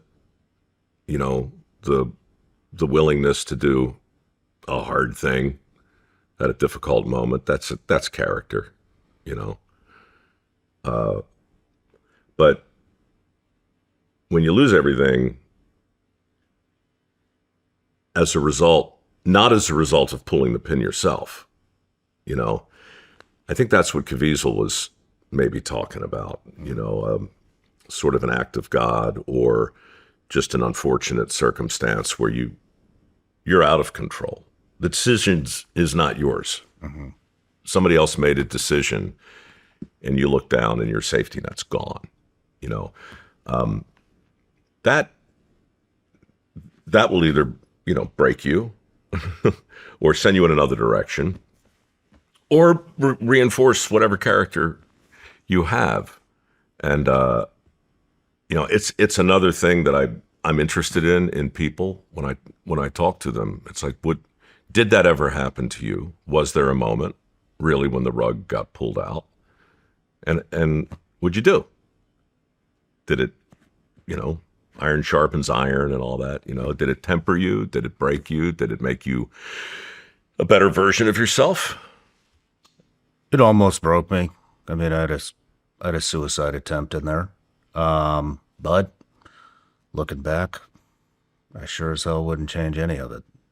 It was much more impactful and much more enjoyable than anything I ever did for CIA or the SEAL teams. What are we going to do about PTSD? Well, actually, I just invested in a company. This is more about the suicide epidemic, but I invested in this company called Envy, and it's founded by a guy named Johnny Wilson, who's also a former SEAL, left the SEAL teams, got into big tech, started this company called Envy, and it is all these wearables that everybody's wearing to track their health. You get the API keys that go into that, and then basically what it does is it kind of tracks your health. But what it will do is, so let's say me and you were, I don't know, sniper buddies back in the day, and we got two other guys that were sniper buddies, and we get this thing and they package it up to where we're kind of accountable to each other. And so when you see the biomarkers of depression start to kick in, you know, your sleep starts getting fucked up, your diet starts changing, blood pressure's up, all of these kind of things collectively together, it will kind of notify your team. Hey, Mike's not sleeping good. His blood pressure's elevated. His heart rate's a little elevated. You know, all these things, maybe call him, check up on him, just see how he's doing. You know what I mean? And so, and it's a lot more advanced than that, but that's kind of the gist of it. Mm-hmm. And, you know, I've tried, well, that's one thing that we've done on the show is try to find all these different avenues to get out of that. You know, when you ask how I started it, or maybe I just told you, you know, documenting history, elevating the veteran, talking about the struggles. This is what I'm talking about. Mm-hmm. You know, psychedelics. A lot of guys have found, including myself, that's when I quit drinking. Haven't had one in 4 years. Ibogaine? Yep, Ibogaine. Have you talked to Rick Perry? No. You should, man. But I'm aware of the push. Yep. And I helped the Tennessee chapter get pushed through here in Tennessee actually just a couple of weeks ago, and it passed. Yeah. And so I've been on this kick for a pretty long, about 4 years. And that's been very promising. But I think the Envy wearable is kind of the new thing that I think brings the most hope, because it's an actual alert like, hey, the signs of depression are kicking in. Check on your buddy. Yeah, I did a show for Facebook a few years ago called Returning the Favor, and I probably did eight or nine segments on non-traditional approaches for suicide prevention with vets in particular. And it's just so interesting. Like so many of them really just came down to you just got to get out of your head. You got to dive into something. Like there was this thing, motorcycle, combat bike saver, it was called, up in Indianapolis, a guy named Jason Zademan. Just didn't know anything about motorcycles, but he was struggling, you know, and he started rehabbing these old bikes. And then his buddies from his unit started, and chapters all over the place now. You know, it had a huge impact. These guys getting together, working on something that was so tactile. There's a guy named Steve Hotz. God, you would love him. He's got a forge down in Fredericksburg. He lost an eye and got his back all jacked up in a jump that went wrong, and pulled out an old forge and started making knives, actually, in his garage, and kind of saved him. And then he reached out to some other guys who were struggling. This whole forge thing Steve built, he's got over 15, 20,000 people have come through it.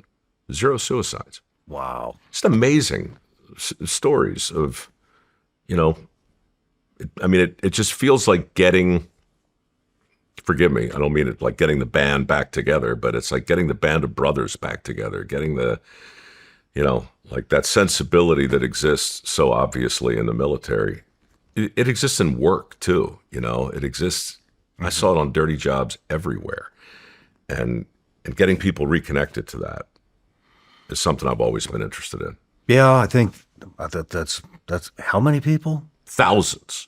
That's incredible. Thousands. I'll get you a link. It's what's it, Blue Forge, Black Forge? I'll get it. It's in Fredericksburg. Steve Hotz. You can Google the episode. It's one of the best success stories I've seen. I think one of the biggest issues, maybe even bigger than the war trauma itself, is the loss of identity. I mean, especially in where I come from, like for example, when I left the agency, I mean, I joined the Navy. Really joined at 17 years old, left at 18. Basically, my young adult, I was raised in the fucking SEAL teams, took about a year off, and then hated civilian life and went back to contract for CIA and did that for 8 or 9 years. And, when it was gone, I mean, that has people want to hear about that shit. They want to know. They want, what's it like? It's cool. It's got a wow factor. It's got a cool factor. When that goes away, it's painful. Just like what you were saying. If your audience goes away, well, now you're just some guy fucking sitting there. Some days I think that's the best outcome. I would love to be just some guy sitting there and not have to worry about all this. I think that would be a great. Anyways, but what I'm getting at is you lose that identity and you tie yourself to it. And, what a lot of guys can't get is, being a SEAL, being a CIA contractor or operating at that level, that doesn't fucking define who you are. That's just some shit that you did for a season of your life, but because it's got the mystique to it. It's got what everybody wants to know. They want to hear the stories. What's it like? How do you get in there? When that goes away, you feel worthless. Why does it have the mystique? Because it's really fucking hard to get in.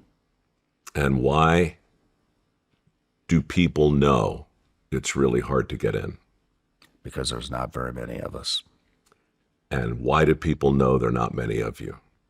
I don't know. Probably because of entertainment and the Discovery Channel. That's it, dude. That's it. 14 cameras. Or one smartass filming himself. People know about buds. They know about SEALs. They know about the Rangers. They think they know about AI because they saw The Matrix. They think they know how it's going to end because they saw The Terminator. They think they understand war because they saw Saving Private Ryan.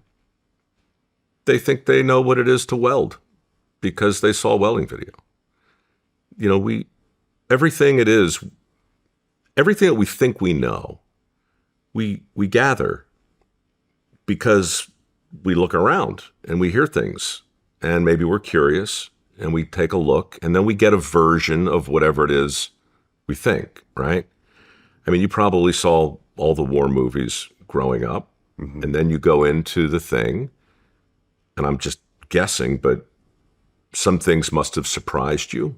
Some things maybe disappointed you. Maybe some things felt real and were confirmed. I don't know. But I do know that the mystique that you're talking about was cultivated not by the actual people doing the work. It was cultivated by the people who documented the stories and then told them the way they wanted to tell them. And maybe it's John Wayne and the Green Berets, or maybe it's Apocalypse Now, or maybe we're all walking around with this incredible assumption about an endless number of topics, including war, including mental health, including the sexual habits of our neighbors, right? I mean, like, we all think we can't help it. Our opinions are all just an amalgam of all of these different inputs. And so, the closer we get to the truth of the thing, ultimately, the more we're going to be disappointed or surprised or humbled. Because most of why we think we know about a thing is based on somebody else's experience of it, version of it. Have you ever lost it all? Not You ever hit ground zero? financially, yeah. Oh yeah, man, my whole So I told you I impersonated a host for years, and I did. And I was good enough at it. I wanted to be in entertainment. But I was kind of risk adverse. I didn't want to go to Hollywood the way my buddies had, or to New York. I stayed in Baltimore, and I got a local show on the air, and I saved my money, and I started to invest my money. And then I started to narrate shows for the National Geographic, like if there was a wildebeest trying to get across the vast reaches of the barren Serengeti. I'm telling you about it, right? I got a lot of work, a lot of freelance work in entertainment. I sang in the opera. Crazy 6-7 years of my life in Baltimore. I sold things in the middle of the night on the QVC cable shopping channel for years. I did infomercials. I did plays. I did pilots for talk shows. I did all these crazy jobs in entertainment. And along the way, when I was young, I met, let's call this person a trusted financial advisor who became a close friend.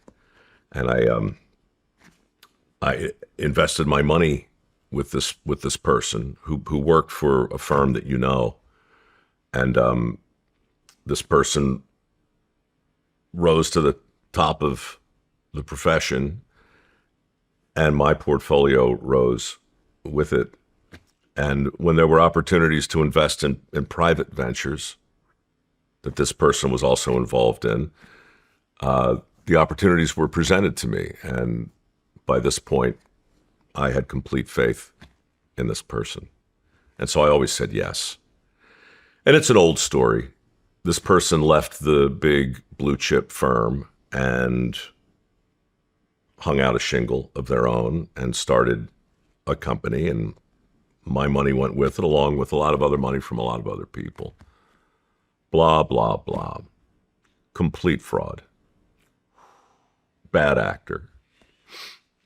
And so the interesting thing for me was that at that point, I was maybe 37. And looking back, honestly, I was delightfully arrogant about my situation. I had saved a little more than $1 million freelancing in the entertainment business and investing with a trusted financial advisor. And at the time, I was in New York, just bumming around, taking the jobs I wanted. And I felt so great, man, because I had this safety net. I wasn't married. I don't have kids. I work when I want. I take my retirement early and in installments. I'm traveling around the world. I had a job with American Airlines, making entertainment for them on all their planes, on any flight longer than 3 hours, right? Right on. Dude, I had a thing, they called it a D1. It was basically a +1. It was a must fly. It was for me and my cameraman, right?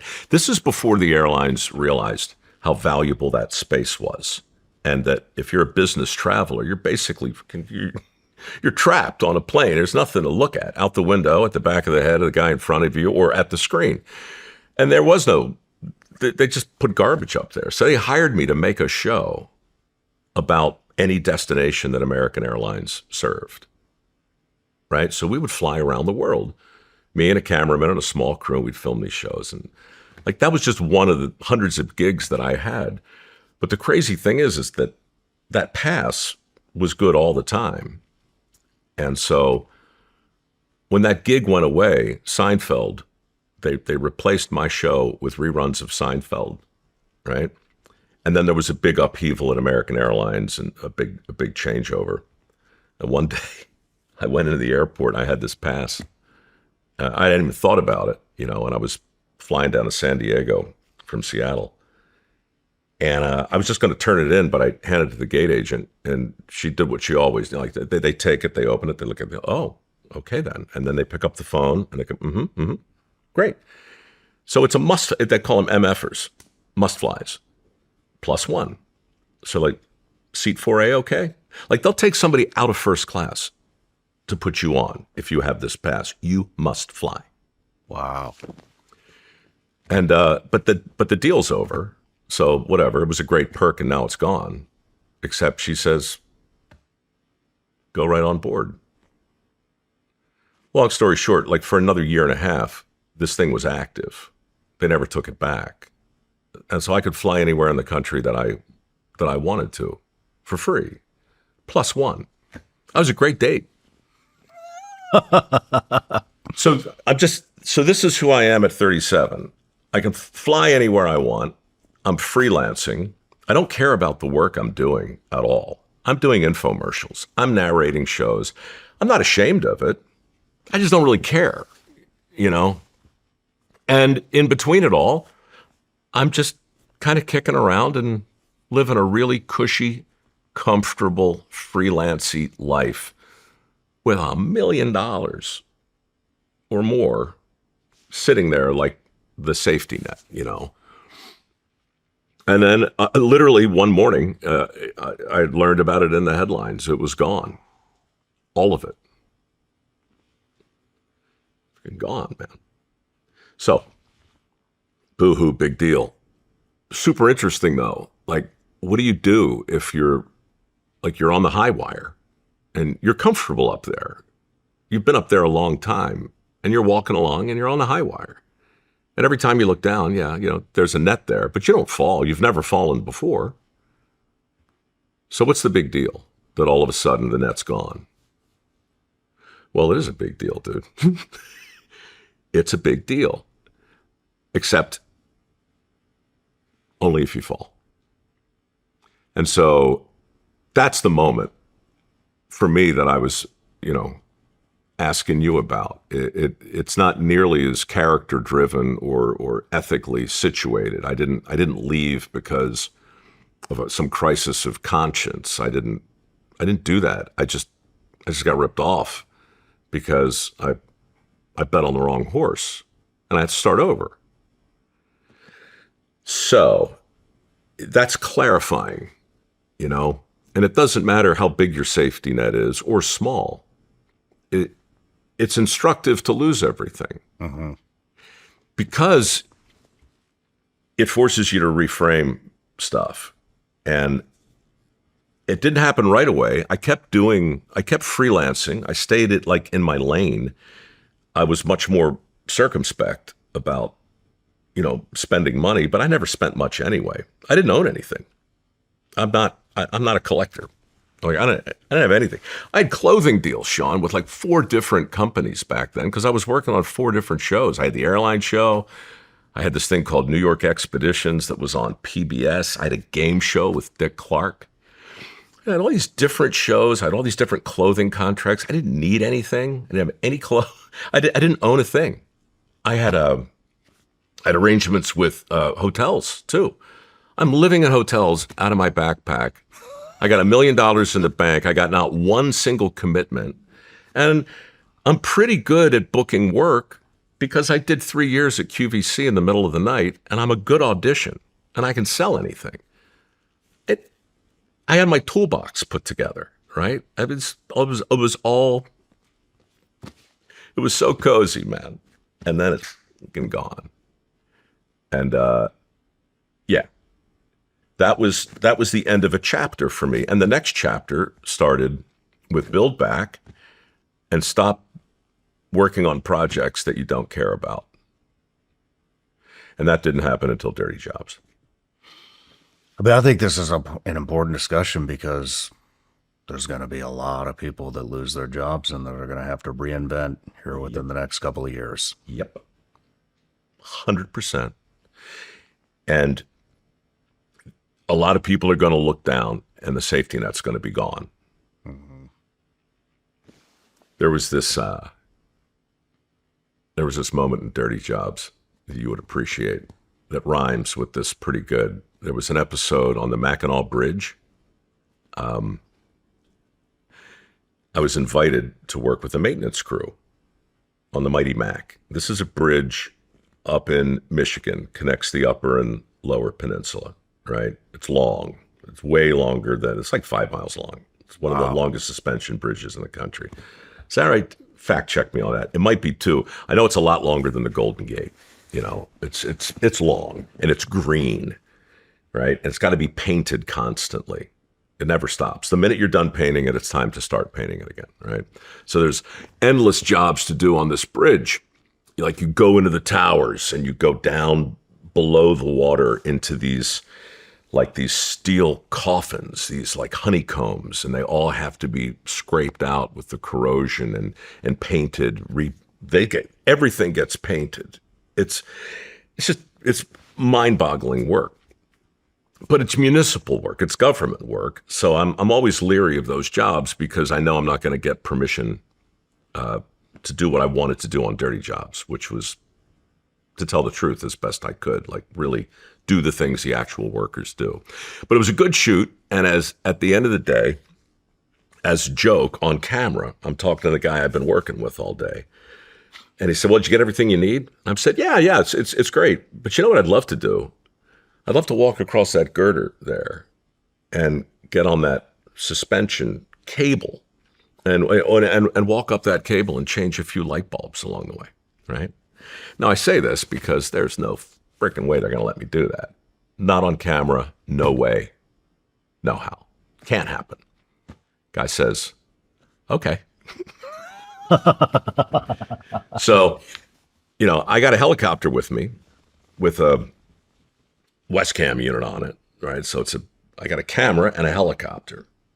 This is the shot of shots, right? This is going to win an Emmy, or at least get nominated for one, and it did. This shot is crazy.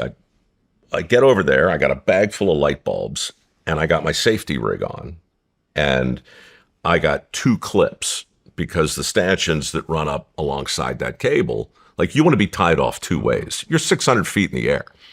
You look down from this thing, Shawn, like freighters look like the little toy boats in Battleship. I mean, you're up in the air. And you're focused, man. You are highly focused on what you're doing because falling would be very bad, right? And so I got a guy like 30 feet behind me, and we're walking up together. And as you walk up, you know, we get to a light bulb, pause, change it, sit down. Helicopter gets it, shot. We're getting everything we need for the show. It's going great. I get up toward the top, like the very top.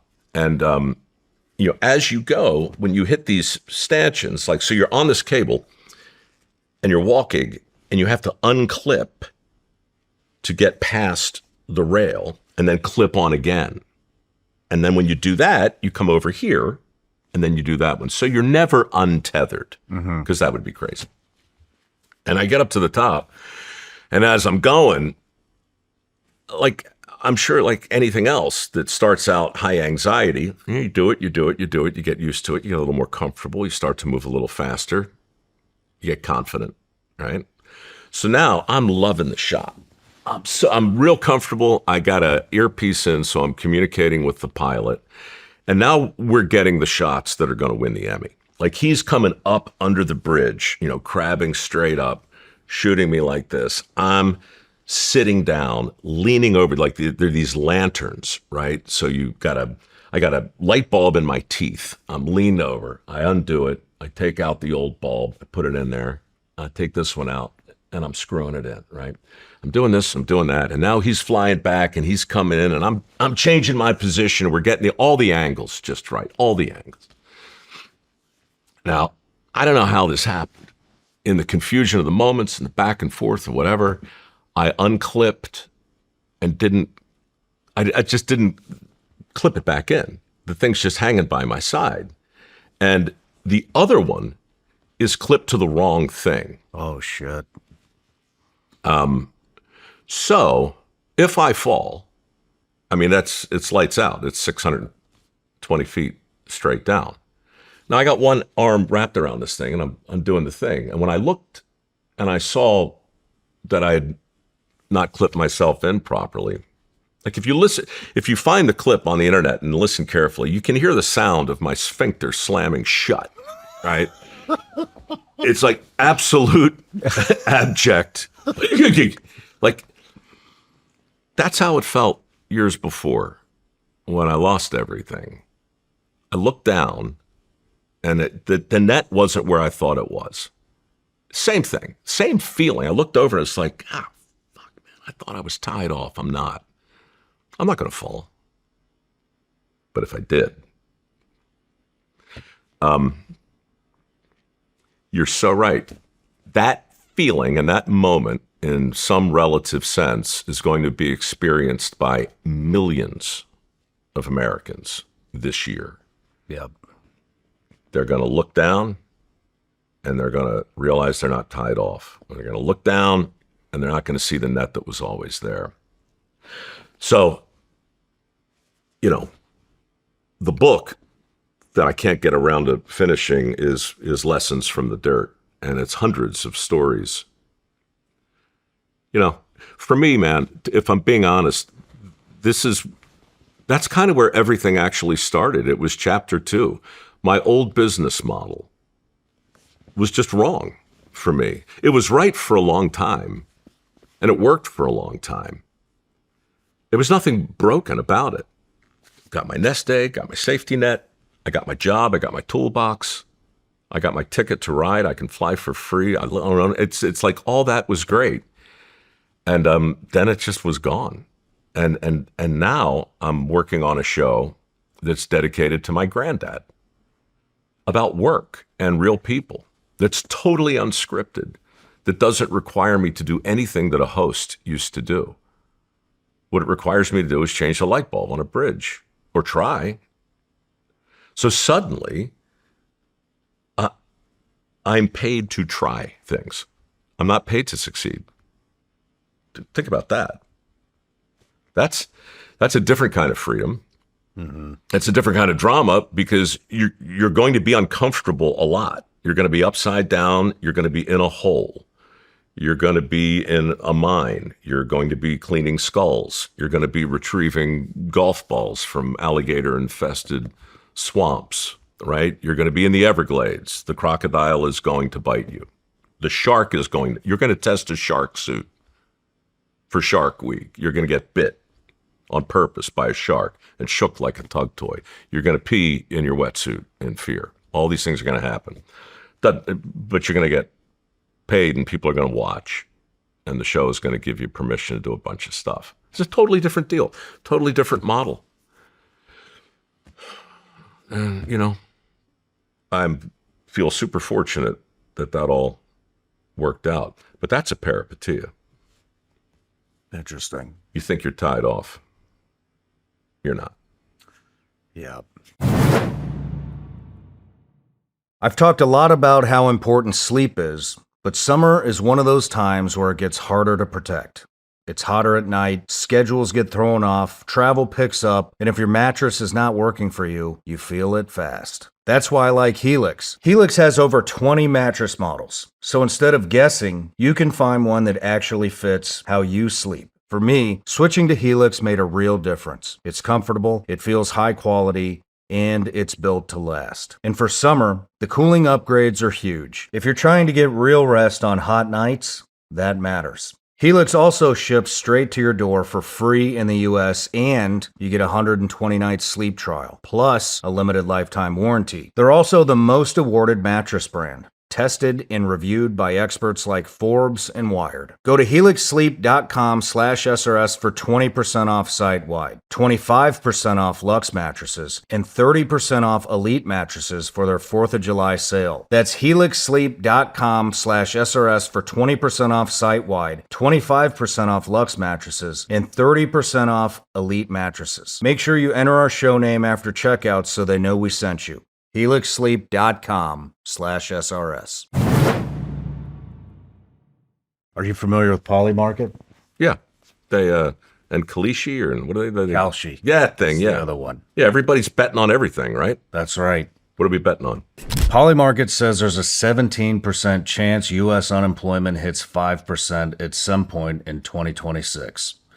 Unemployment's sitting at a 4.3% right now, and traders have put more than $430,000 into betting on where it peaks this year. The crowd gives it about a 1 in 6 shot, 17%, that the rate climbs to 5% at some point in 2026. The odds drop off fast from there. Polymarket gives it a 17% chance unemployment even touches 5% this year. The crowd thinks the job market holds. You've spent your career around the people who actually do the work. When you hear 4.3% unemployment, does that match what you're seeing on the ground? Where'd that come from? Who's asking these questions? It's a good one. I'm just curious. This is your question? This is us. This is me and my team. Oh, I should have known. It says the Shawn Ryan Show right on the card. All right. With respect to you and your team, here's a better question. Why does anybody give a shit about the unemployment number? What is that? My friend Nick Eberstadt is an economist. Where is he? I think he's at the American Enterprise Institute. He wrote an amazing book called Men Without Work. It's in 2005. And I used it when I started the foundation I wanted to be able to point to at least one egghead with a bunch of the right initials behind his name to justify some of my underlying beliefs around workforce. And Nick was it. Well, Nick was so right about so many things that the book was republished during the lockdowns. And he writes eloquently and horrifyingly about these deaths of despair and what's happening to men without work. And the number of men right now who aren't working, I mentioned it earlier, but it's close to 7 million able-bodied men who don't have work. Are these guys unemployed? I mean, there's 7.5 million open jobs. So Nick argues that the unemployment statistic in and of itself is an artifact of the Great Depression, along with a couple of other economic indicators that simply haven't been updated or revisited to make sense for the times in which we live. And I think he's right. I mean, in a depression, when you had people standing in line for bread in cities all over the country, when you had millions of people out of work and hungry, then you could credibly say that the cure for this disaster is more jobs. We need to create more jobs because those people in those lines, they will take a job that's available. We don't live in that world anymore. We have millions of open positions right now. So you got 4% people unemployed. I'm not saying that's not a small number, and I'm not saying that's not a big deal. I'm just saying who are they? Mm-hmm. How are they unemployed? Are they willing to move somewhere else? Are they able to move somewhere else? Are they able to retrain? Are they willing to think about retraining? Has their sphincter slammed shut, like many do, when you realize, oh no? Are they able to be unemployed and still live the life that they're okay living? I don't know. And I don't want to paint with too broad a brush. But what Nick would say is there's a much more important stat in that rubric that we should be betting on or talking about, and that would be the labor force participation rate. And I'm out of my lane here a little, and I don't want to say too much of the wrong thing, but in general, the amount of people who are participating in the workforce today is simply not hand in glove with the amount of opportunities that exist. And so to have a 5% unemployment rate in 2026, what does that mean for those who are unemployed? I know right now there are nearly 7 million able-bodied men who are able to live fairly comfortable lives without working. And they're not trust fund babies. Something's going on. Now, Nick goes deeper in his book, which you will dig. I recommend it. Really, it's kind of a wonky academic look at labor. I like it. Dude, it's just so insightful because, of course, Nick just doesn't leave it alone. He's like, okay, 7 million people, men mostly, not working. What are they doing? What are they doing? Well, part of the answer is, what aren't they doing? They're not volunteering down at the local food bank. They're not involved in their church. They're not involved with the JCs or the Rotarians or the Boy Scouts or the Future Farmers of America or the 4-H Club or the Lions Club. They're not involved in their community. They're not involved in civic organizations. They're not doing anything, man, except one thing. On average, they're spending in excess of 2,000 hours a year Behind a screen. on their screens, swiping left, watching clips, basking in the warmth of our guests, maybe, or looking for love, or pretty deep well of bottomless pornography over there too. They're doing these things, and they're all in. They're in it, man. 2,000 hours. You know, they're, what is it, 50? They're 2,080 hours a year, in work weeks. They're working full time on their screens, dude. These guys unemployed. I don't dispute that they're not working. I just quite don't know what to say about the cohort without painting with too broad a brush. But it worries the hell out of me, man. The skills gap is hard to talk about. And the reason you don't hear a lot of politicians talking about it is because it's not a very flattering indicator of who we are as a people. To have so many people sitting out and so much opportunity sitting there. And because we're in this crazy hyper politicized time, we have to make it political, and people ask me every day, well, what's up? Why do we have 7 million open jobs? I'm like, well, look, it's complicated. I'll give you my theories, but they don't want theories. What they want to hear is, my buddies on the right want me to say that the reason you've got all these people unemployed is because they're lazy, and our system enables their laziness, and we haven't allowed them to hit bottom. We haven't removed the safety net, so their sphincters can't slam shut in fear, and they can't reorient themselves.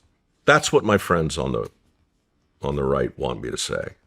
And they get pissed when I don't. My buddies on the left what they want me to say is, well, the skills gap is a myth, Mike. It's just a question of economy.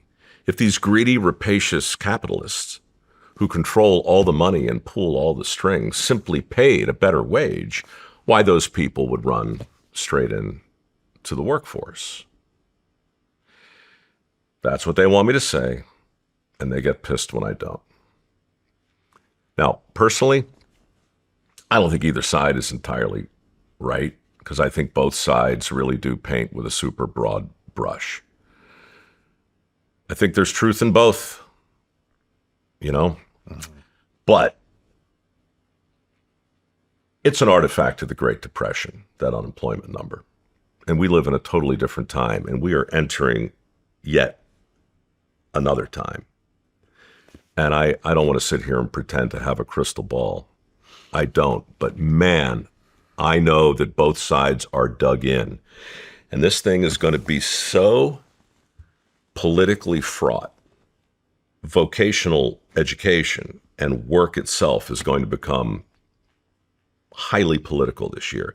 And that's a shame, because at the moment, it's still one of the few things that I think are truly bipartisan in nature. You know, I mean, Jensen Wang keeps saying, you know, that the tradesman is going to be the next millionaire class of people. What do you think about that? Do you think there's truth to that? I know there's truth to it. He and I are destined to meet. We haven't yet, but I shared, this is a good little anecdotal sidebar. I woke up a couple months ago. I was home, you know, made the coffee. It had just kicked in. I sat down and Davos was going on. And the first thing that popped up is this conversation between Jensen and it was Larry Fink, BlackRock. And that's where this conversation started. That's the first time he described the AI technology as a 5-layer cake, and he really laid it out in a way that's super simple for people to understand. But that's when he said, this all comes down to our ability to reinvigorate the workforce. And, you know, if you're me, like if you've been beating that drum for the last 18 years and you're sitting there in your bathrobe with your hair sticking up in the air, trying to get caffeinated, you know, what would you do?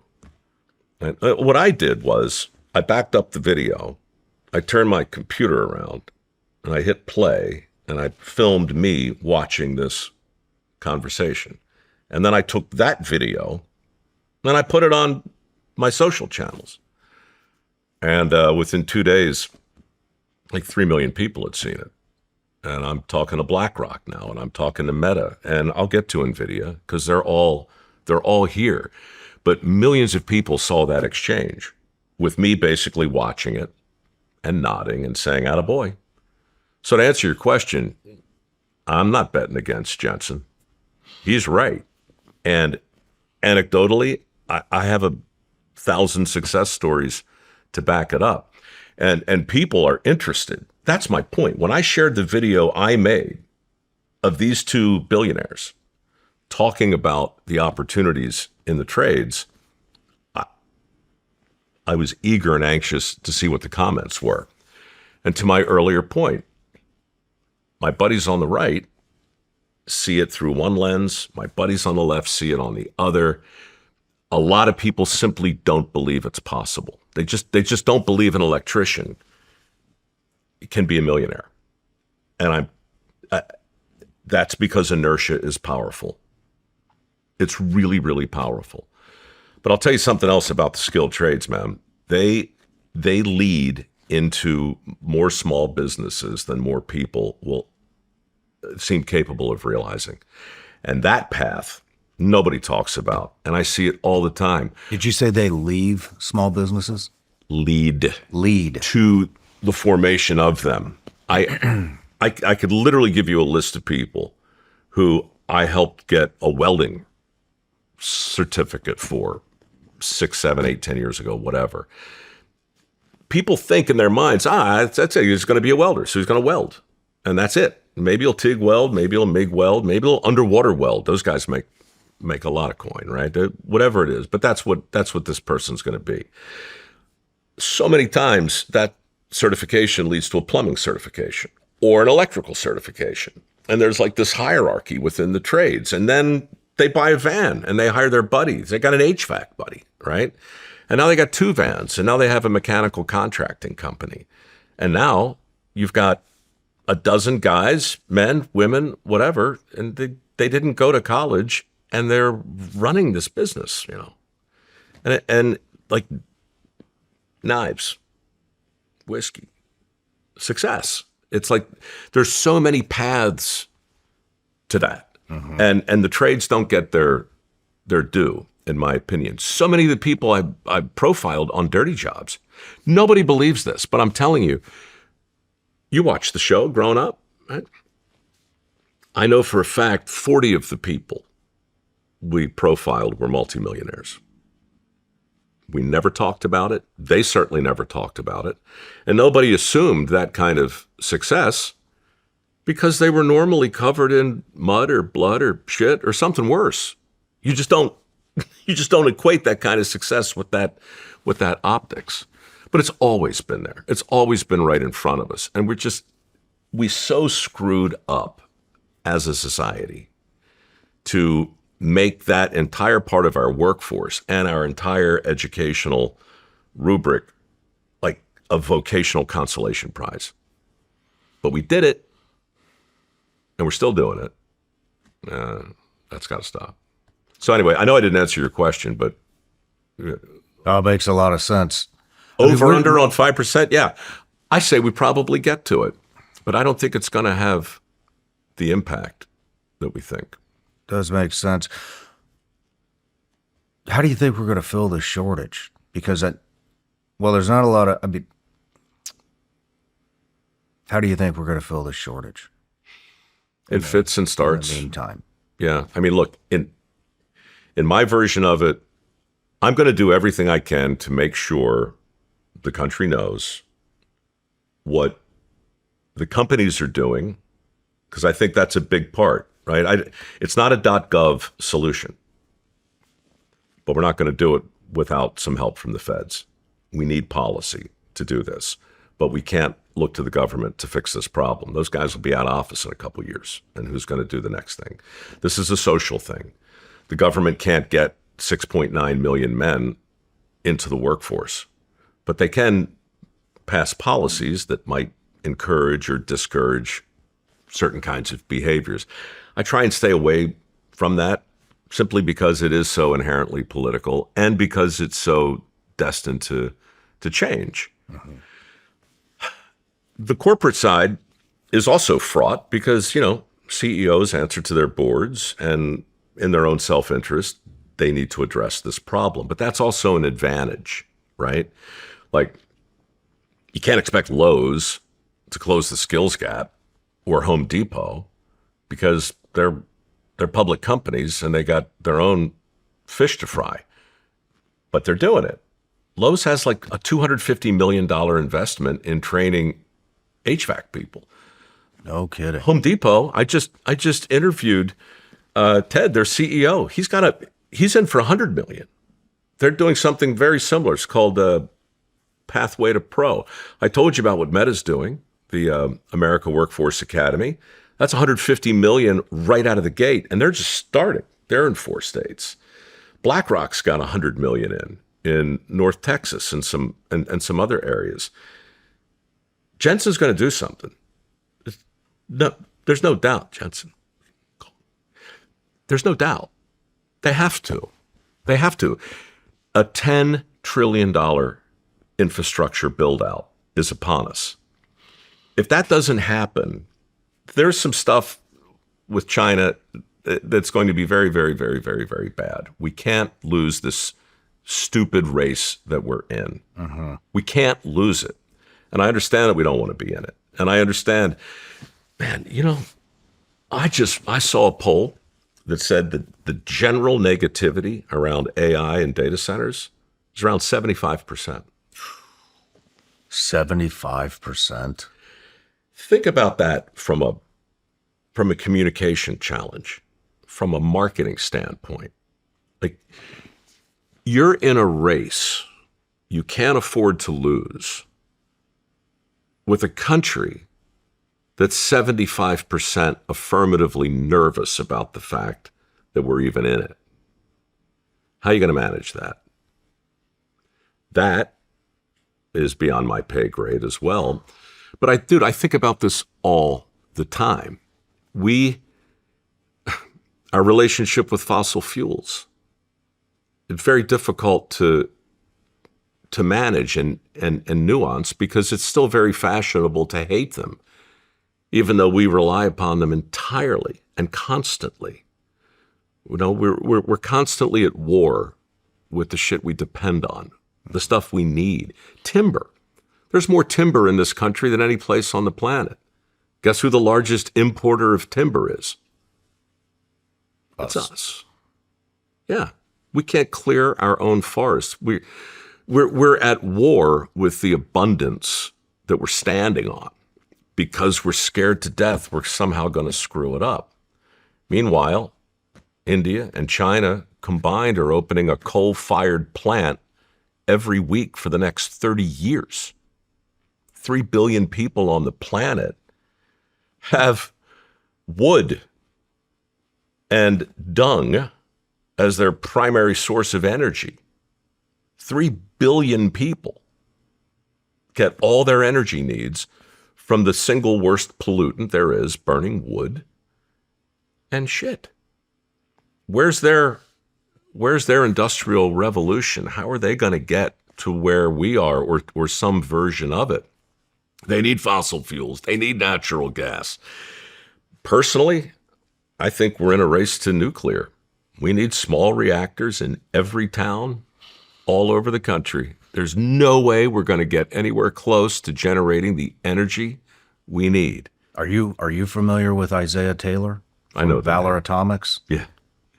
I know Building that. the mini nuclear reactors? Yeah, I just read about it. I'm following a Constellation Group, CEG. They've done everything right. They're not far from where I grew up. They were called Peach Bottom when I was a kid, and now they're going to reopen, I think, 3 Mile Island. Oh, Thank God. You know how many people died in 3 Mile Island? no. None. Chernobyl? I mean, not to poo-poo it, I don't know, 17, 27, something like that. Many in the explosion, some from thyroid disease years later. The area surrounding Chernobyl is called the exclusion zone. People are still forbidden from going there, except for the people who never left, who are now in their 90s. Are you serious? And thriving. Google the exclusion zone Chernobyl, and you will find it to be one of the most biodiverse places on the planet. All we had to do is get all the people out, and everything grew back. There's more wildlife and natural fauna growing around Chernobyl than you can believe. And I'm old enough to remember a week after that accident, there was a black cloud in the animated graphics on ABC. Like a third of Europe was blacked out. They were talking about how a third of Europe was going to be uninhabitable for 1,000 years. Wrong. Fukushima, not great. People died, most drowned. That was a very bad deal. Tsunami, nuclear. But the proportionality, Shawn, the amount of fear that we have around nuclear is so completely baked into the fact that we used it as a weapon, and that nuclear weapons still certainly exist, and that would be very bad. But what are you going to do? You can't put the poop back in the goose. And the need that the world is going to have for energy is about to enter that part of the map that says, here be dragons.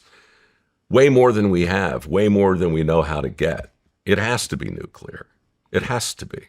I 100% agree with you on that one. Just rewind it real quick. Do you think it will be, I'm just curious, because we could fill these trade positions like that.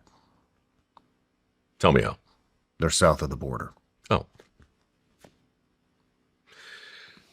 Or undocumented here. Willing to work with a crazy fucking work ethic. Listen, I can tell you anecdotally, I think you're right. there is a cultural thing. I'm not going to paint with too broad a brush, but what are the two examples we gave each other over the last couple hours? The guy who worked on Easter Sunday, who did what he had to do, and he built the business he has. You know, the first kid to come to mind in my foundation, they're 3,500, but Michael Gamez set the benchmark pretty high. Look, if we can find a path, and if we can make it fair, we need the workers. But like, it's a very different, documented versus undocumented. I don't think you can just shrug the difference away. We have to find a way to fill these jobs, but it doesn't mean you just erase the border. You've got to do a bunch of stuff at the same time. And I don't envy the people who are in charge of this. And I don't envy the people who are running the businesses who are desperate to get these jobs done. But I know a lot of general contractors. I don't know one who's on time and under budget for any project. Mm-hmm. Certainly not in residential anyway. Mm-hmm. And when I ask them why, they all say the same thing. It's labor. So, yeah, there's going to be an immigrant question/solution. There's going to be policy. It's already happening. Like, well, sure. People are going to bitch and moan about it, and maybe they should. But if you can't incentivize our own people to get their ass to work, what the fuck? What are we supposed to do? And I mean, it's already happening. For example, when we were building this studio out, I told you we had a little garage, in town, and I interviewed Tom Homan. And when Tom Homan came to town, he sat right here, Tom? He sat in the old studio. Uh-huh. We were so close to having him in this studio, but we just couldn't get it done. And then Tom Homan came in town, and not one worker would show up to finish this damn studio for about 2 weeks. They wouldn't even answer the phones. I was on my general contractor's ass, like, what's going on? We're going to be late, da-da-da-da-da. And he's like, they heard Tom Homan's in town with ice, and they're not even going to answer the phones. So I brought that up to Tom on my show. That was going to be my question. What did he say? I can't remember. It was a joke. I was joking around with him, but. Well, the first thing I thought of was your situation with your sponsor. Right? Mm-hmm. You say something to Megyn Kelly, they don't like it, they take their marbles and go home. Okay. I mean, it's fair dinkum, right? I mean, your workers are pissed off because Tom Homan represents something they don't like. They don't come. Oh, no, they didn't want to get deported. They weren't pissed. They don't want to get deported. That's even better. It wasn't just this construction site that shut down. It was the whole fucking county shut down for 2 weeks because when Tom rolled into Nashville, so did ICE.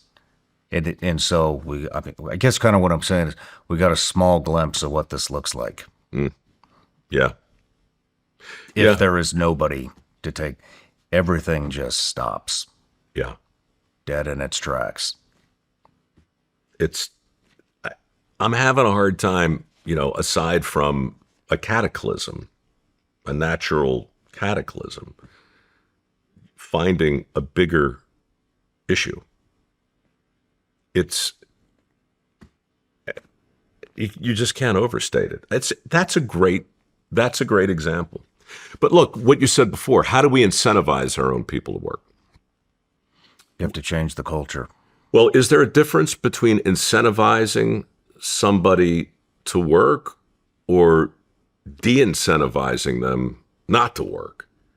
Like, what is the unintended consequence of every single policy in place that's allowing millions of people not to choose not to retrain? I'm no authoritarian. I don't want to flick my fingers and say everyone must work. I don't want to do that. That's not why we're walking around as a free people. But I also don't want to enable people who choose not to work to not to work. I don't want to pay for that. Why should I? Why should you? Why should anyone? If there's an option not to work and you can afford not to work, I have zero problem with you choosing not to work. You don't owe me a duty of labor. You don't owe anybody that. But you owe your family and yourself a livelihood. And if you can provide that without working, I think it's fair for a taxpayer to say, am I involved in that decision? And if you are involved in that decision, well then, okay, there's a conversation worth having. Agree with you 100% on that one. So it's hard to tell when you agree and when you don't. 100% agree. When you've got a lot of people depending on you, your time gets pulled in every direction. Calls, meetings, emails, decisions, team questions, and somehow the day disappears. So I'm always looking for ways to save time where I can. Batching calls, knocking out emails between meetings, delegating what I can, and removing anything that does not need to be complicated. We all have our own time-saving hacks for everyday life. But if you're a business owner, how can you save time hiring? ZipRecruiter. ZipRecruiter has a new feature that quickly lets you see the most interested, qualified candidates first, so you save time by meeting the right people faster. And right now, you can try it for free at ZipRecruiter.com/SRS. ZipRecruiter's powerful matching technology finds qualified candidates quickly. Candidates can even tell you in their own words why they're interested in your job, which helps you understand who is actually paying attention and who could be the right fit. No wonder ZipRecruiter is the #1 rated hiring site based on G2. Save time and meet great candidates sooner with ZipRecruiter. 4 out of 5 employers who post on ZipRecruiter get a quality candidate within the first day. Try it for free at ZipRecruiter.com/SRS. That's ZipRecruiter.com/SRS. Meet your match on ZipRecruiter. I don't know. I think some people, they can't get out of their own head. They can't see themselves doing a trade. Maybe they just don't even know where to start, But like I had mentioned earlier, there are people out there that they can barely change a fucking light bulb, And I think that for me, I have little kids. I'm pretty handy. I need to pass that down to them. Here's why I'm not persuaded. I knew you 60 seconds before you told me you were an introvert who didn't like conversation. Mm-hmm. And you're running one of the most consequential podcasts in the world. I don't want to hear that a kid doesn't know how to change a light bulb, mm-hmm. and therefore is somehow disqualified from the trades, or therefore let off the hook for finding something he is good at. You lived outside of your comfort zone. You volunteered to get your ass shot off and shoot back. Then you left the agency on principle because you have something that resembles character. And then you went so far outside of your own comfort zone that you ignored the very qualities that you used to introduce yourself to somebody like me to do the same thing I do for a living. What is wrong with us? I had a stammer until I was 15 years old. I could barely get a sentence out. Now I narrate shit. When people tell me that they're not doing this thing because they're uncomfortable doing it, it's all I can do not to throw up in my mouth. Mm-hmm. And look as bored as I feel. Mm-hmm. Who cares if you're uncomfortable? Who cares if you're scared? Really? I mean, I do, one human to the next. I would love to help if I can. But to conclude that and therefore determine that the only logical way to spend 2,000 hours a year is swiping left or right or doing whatever you do and then having a family that subsidizes that, or a government, or a society, or a culture. No. We award work ethic scholarships at mikeroweWORKS, and I get shit for it every year. Why work ethic? What is it? What do you mean? How do you determine somebody's work ethic? People ask. I get this every day. I say, well, I chose work ethic because I didn't think anybody else was doing it. I know lots of scholarships out there for academic achievement and artistic achievement, athletic achievement. Where's the scholarship for the kid who wakes up early, stays late, and says, give me the shit sandwich, I'll take a bite? I don't know how to do that. Teach me. I'm uncomfortable. Let's do it some more. Where's that woman? Where's that guy? Right? That's who I personally want to reward. That's personally what my foundation does. But to your point, there are not enough people out there right now who will respond to that to fill the openings that exist. And that's why you're not wrong to say we have to incentivize our people. I hate that, but we do. We have to make a more persuasive case for people who are predisposed to being comfortable and unwilling to venture outside of their comfort zone. Me and you alone, over a beverage, I would speak harshly about that. In front of 14 cameras, I'm still tempted to, but the reason I don't is because I understand that everybody is different and that everybody's background is different. And not everybody had the mentor I had, and not everybody had the training you had, and not everybody was forged, the same way. And so I don't want to be judgmental. I don't want to be overly harsh, but I don't want to enable. Mm-hmm. So look, that's why I'm in business with a lot of other companies who are wrestling with this problem in a different way. They're presenting the opportunity differently. And really, man, think about the military, as I'm sure you often do. Like, that's a recruiting challenge at base, right? Like, what's the Army say? What's the single-minded proposition to join the Army? Be all you can be, man. You'll be a more well-rounded person. And when you come out, you'll be that much better off in the world. That's kind of, right? There's an element of service and sacrifice, but be all you can be was something that was way above that. The Navy, see the world. Coast Guard, go on an adventure. The Seabees, they all have a slightly different modality, except the Marines. Probably not for you, they say. Dude, just never mind the reality. Just think about the rhetoric. Think about what's being articulated.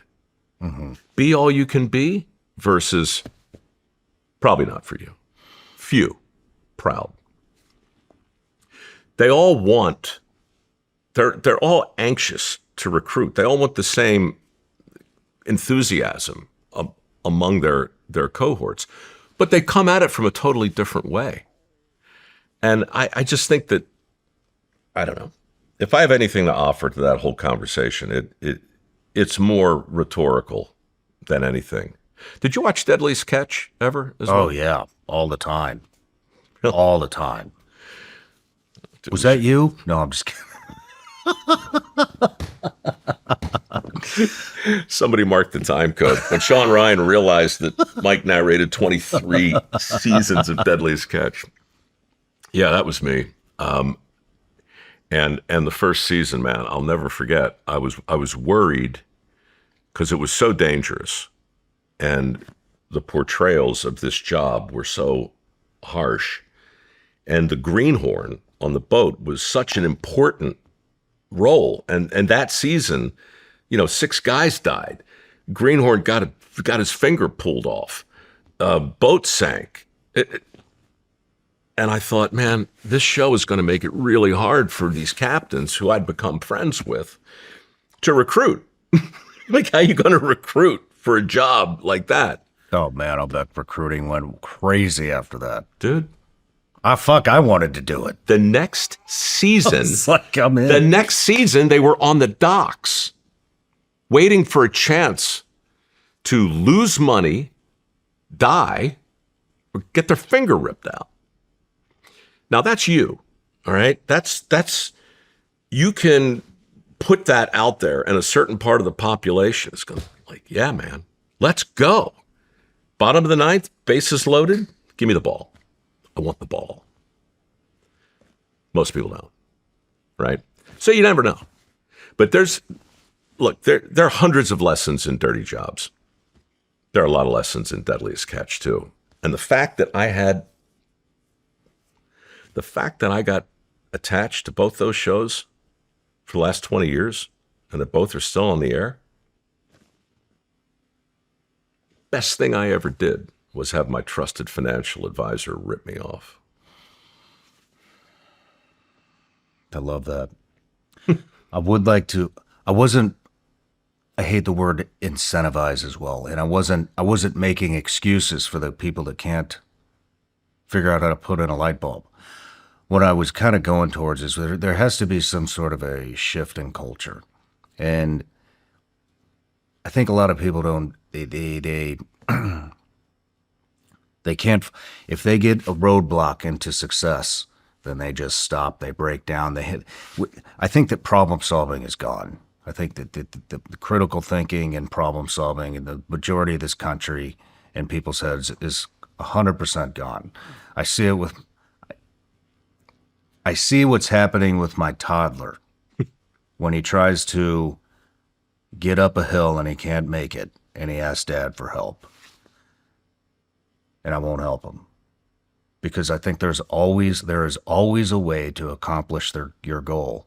It's just how you navigate it. And if you hit a roadblock, then you have to find another way. And so what I tell my toddlers is, I'm not going to help you, but I'll help you find another way. Yeah. Look at that side of the hill. It's not as steep. There's no rocks. Maybe go up that way and you can get to, and I think people need to start thinking like that. Rivers have a way of getting to the ocean. It's never straight. Ever. You go around stuff, they zig and they zag. That's what we do. We have to. There's just no straight lines. Yeah. I look at toddlers.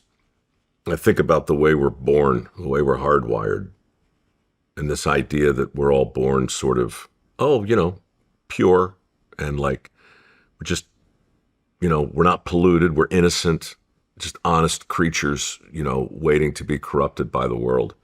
I don't see it, I see a 2-year-old playing with his 18-month-old or 3-year-old, whatever, he's got the toy, he's got the block, but this one wants the block. He takes the block, hits him over the head with it. We're selfish, man. We're born selfish. We're born lazy. We're born dependent. We're utterly helpless outside of the womb for years. We're unlike anything else in the animal kingdom. These, like a giraffe is basically born on its feet, like point up, running. Like, okay, man, we're prey. All right. Best to run, foals, colts, the same way. We are born utterly helpless for years. And we think we are the sun in the solar system. And we think everything revolves around us. Mom and dad, they show up, they feed us. It's all just us. Crap my pants again. I just crap my pants. Big deal. They'll fix it. That's who we are. Mm-hmm. And so what's the game, man? What's the challenge? How do you get a creature like that to say, give me the ball? Test me.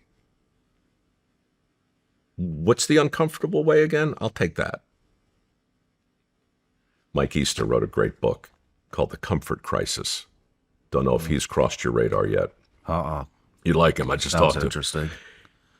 Yeah, he was a reporter. He was a writer for like Men's Health and those magazines, and wrote a lot about fitness and diet and so forth. And was just feeling kind of squishy with his own journey. He was just struggling a bit. I think I don't want to put words in his mouth, but he got an invitation or reached out to a guy called Donnie Vincent. I don't think Donnie's eaten anything he hasn't killed in 30 years.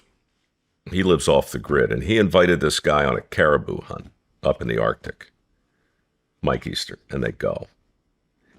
And what happens up there over a 30-day period is really interesting. And the way Mike writes about it is to essentially dissect every bit of discomfort he experienced along the way, from incredible physical discomfort to straight up fear to boredom. Like, we have no capacity to handle boredom anymore, right? It's very difficult to listen to an episode this long and not hit 1.5 speed. It's very difficult to go into the bathroom without the freaking phone, just to keep the thing, like we're constantly involved in everything.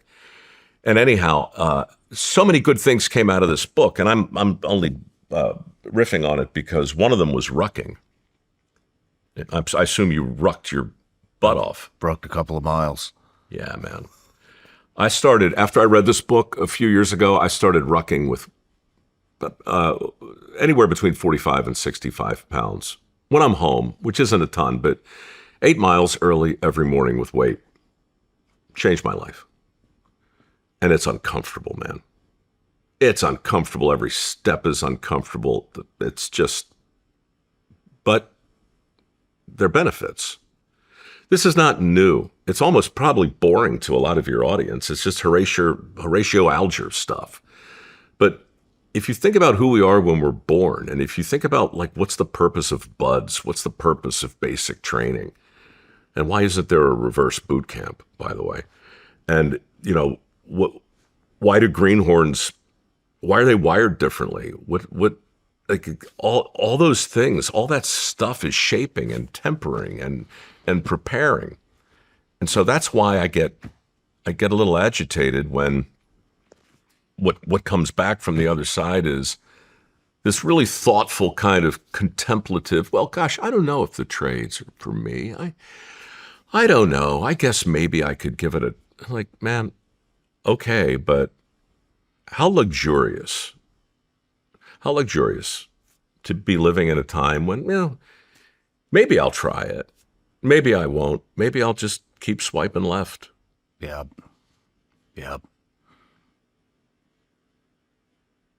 I think more people need to feel the sense of accomplishment, too. That's the single biggest question I get about dirty jobs. Like, when people, and like, what did those people know as a group that the rest of us have forgotten? And the answer is, it's not quite accomplishment, but it's feedback. It's like always knowing how you're doing. People in the trades, dirty jobbers, virtually everybody I profiled on that show, crab fishermen, you know how you're doing, man. Not at the end of the day, over the course of the hour. The feedback is constant. You don't need to be managed, really. You know how you're doing. That's addictive. I mean, I love that. Yeah. And I don't know that you teach it. It's a quality, and it's present in some jobs more than others. Yeah. I don't know if you teach it, but I think a lot of people don't even realize it's there because they haven't been pushed. But look, it's like I said before, man. It's a hell of a thing to wish for. Gosh, what you need to do is lose everything. No, you don't really have to experience that. I don't wish that for anyone. But how do you describe combat to somebody who's never been in it?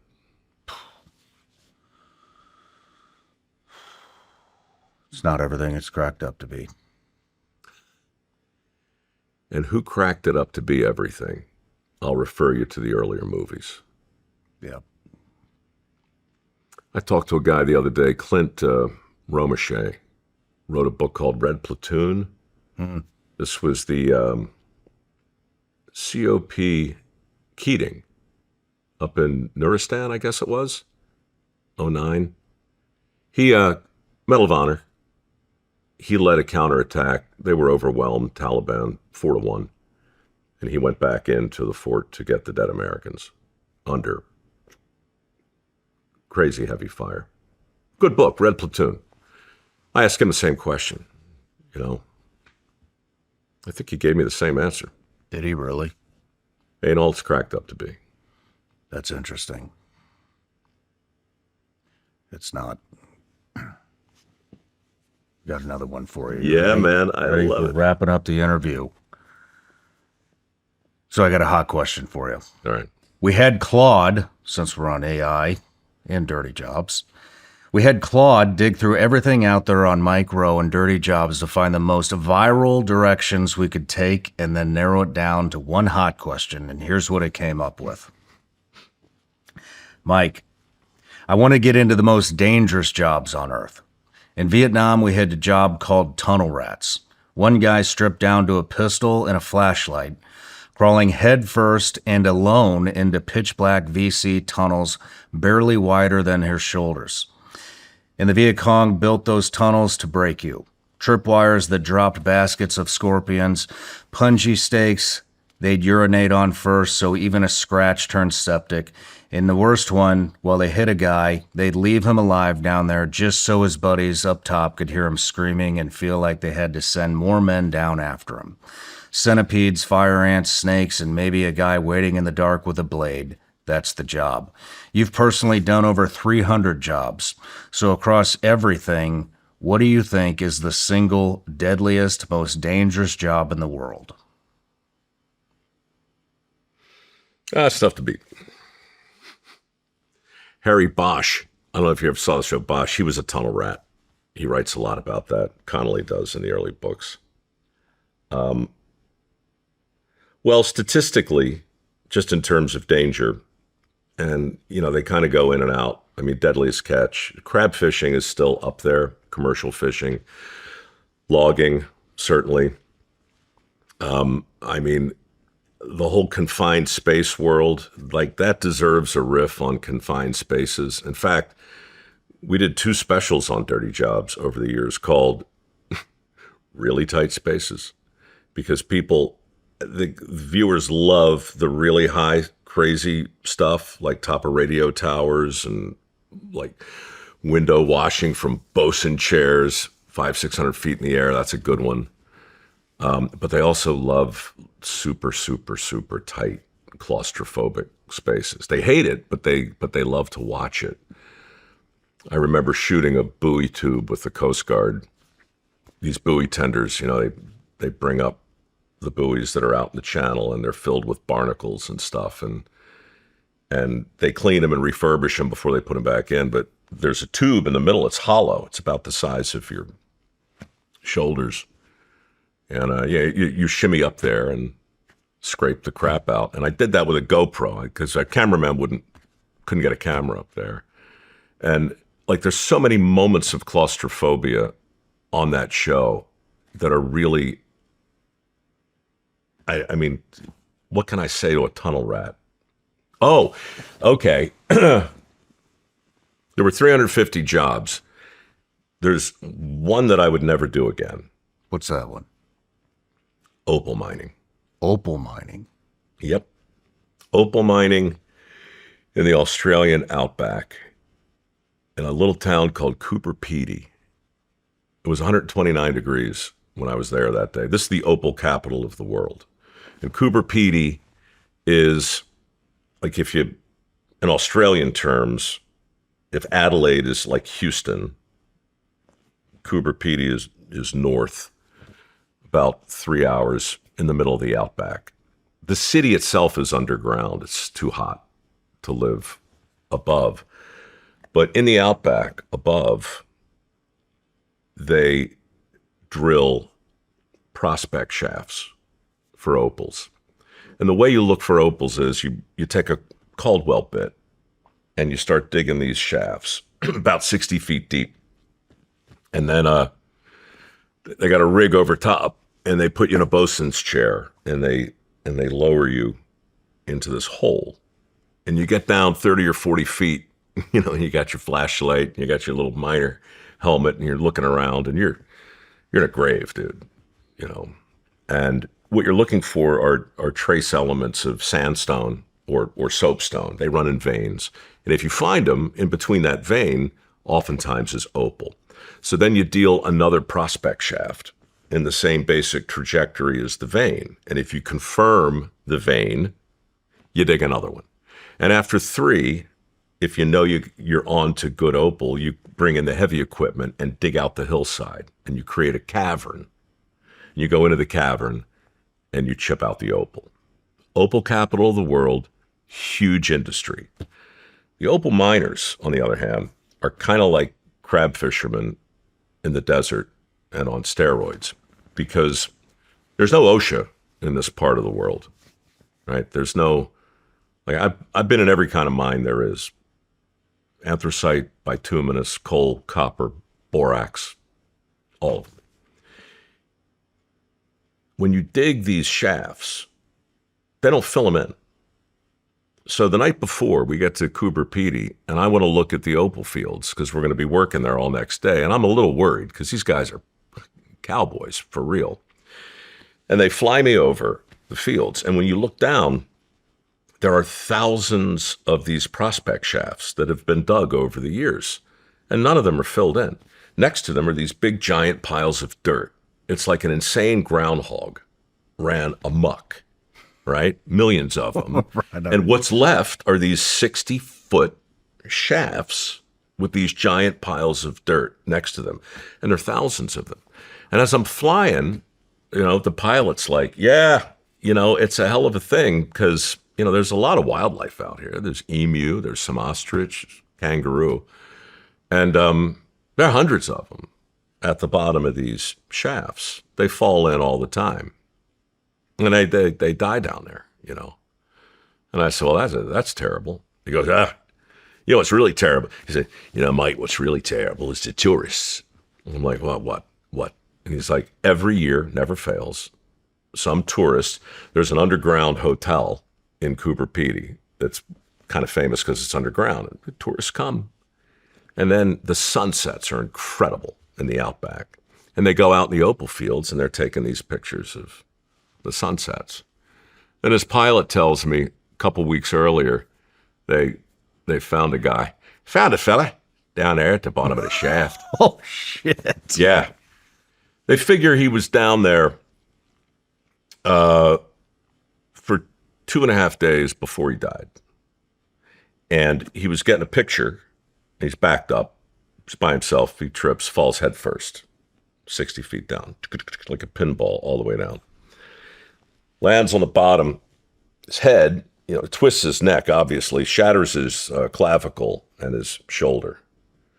Now he's upside down in the bottom of a 60-foot shaft for 2 days, looking up at the inky dark sky go soft and purple and then red, and then it's day, and then it's blue, and then it's dark again. Now, I'm not claustrophobic in general, but I'm hearing this story, and the night before, I know we're going to dig a shaft, and I'm going to go in. And we do. And on the one hand, I was happy to go in because it was so hot. And you go down 6-7 feet, and the flies, man, you're just covered with flies when you're topside. But you get 6, 7, 8 feet down, and it gets cooler. And you get 20 or 30 feet down, and it's pleasant, except for the fact that there's dirt all around you, and dirt's falling on your helmet. And then you get 40 feet down, and there's the sandstone, and no opal. Bummer. But because it's TV, and because your crew's funny, and because the guys are knuckleheads, they send you to the bottom just so you can get a sense of what it's like to stand at the bottom of a 60-foot tube and look up. And it's not all it's cracked up to be. You stand there, and the Aussies, they sprinkle water on you, pretend to pee on you because they're Aussies. It's terribly funny.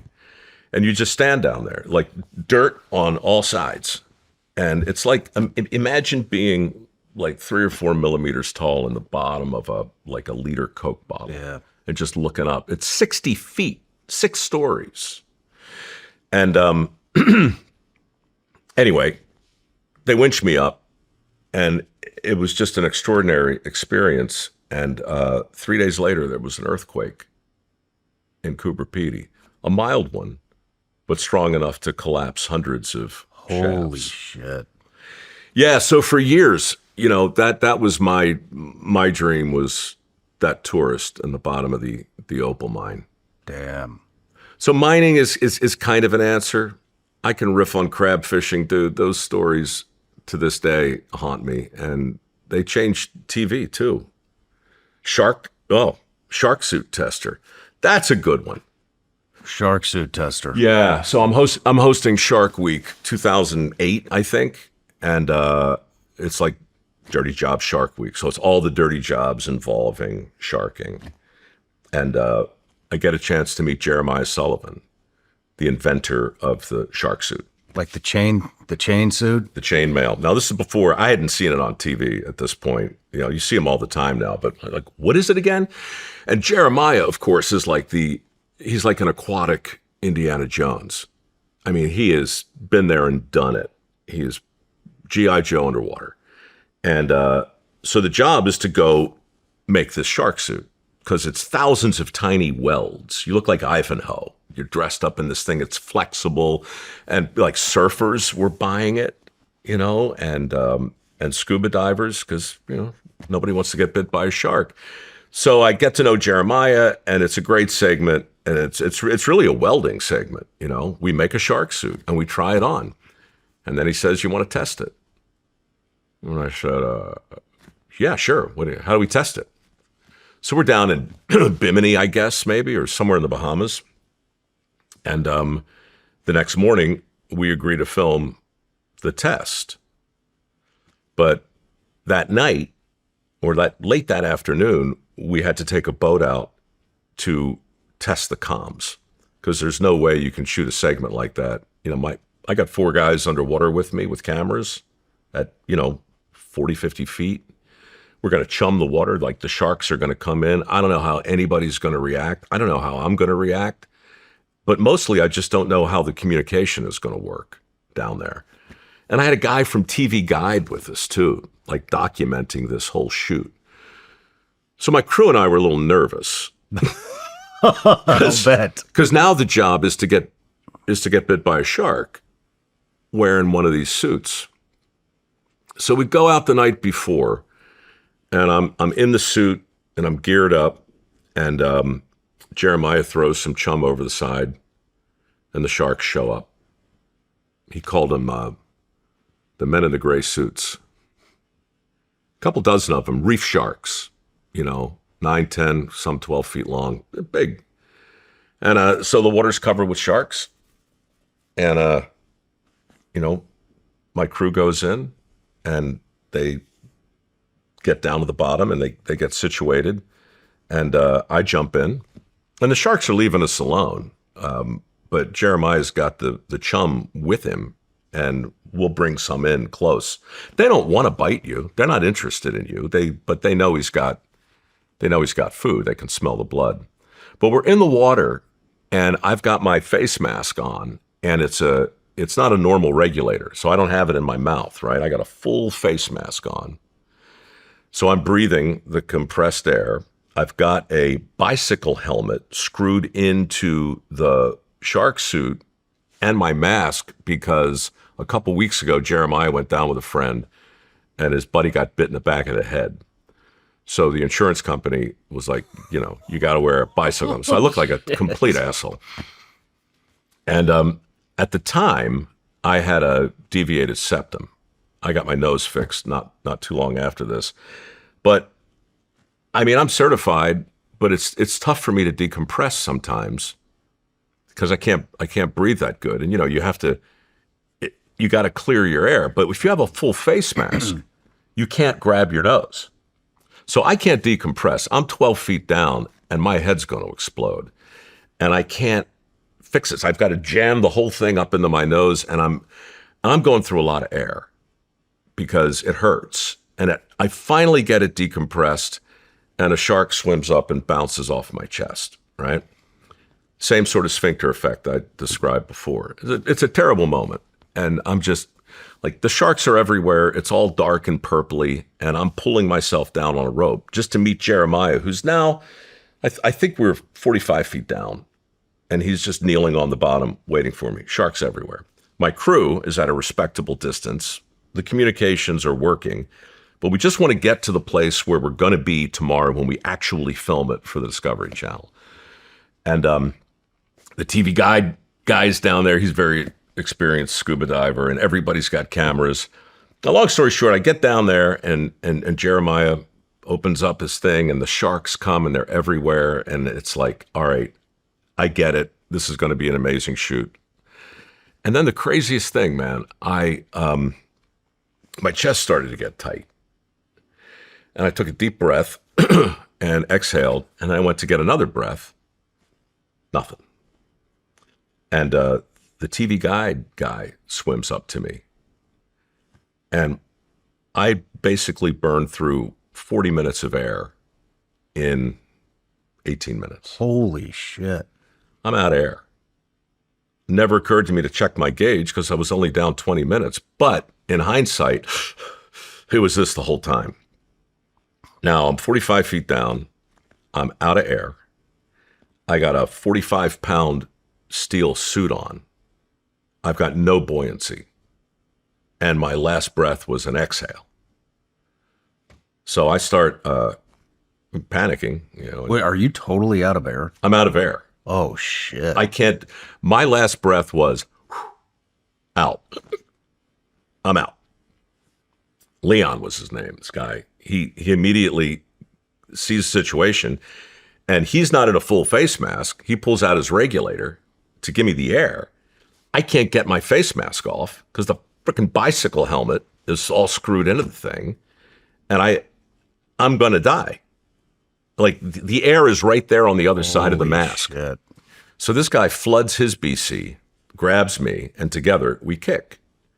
And we rise at a fairly stately pace, like, because, you don't want to go up faster than your bubbles. It's also dangerous. You get the bends, right? So, no, we're just going up like this.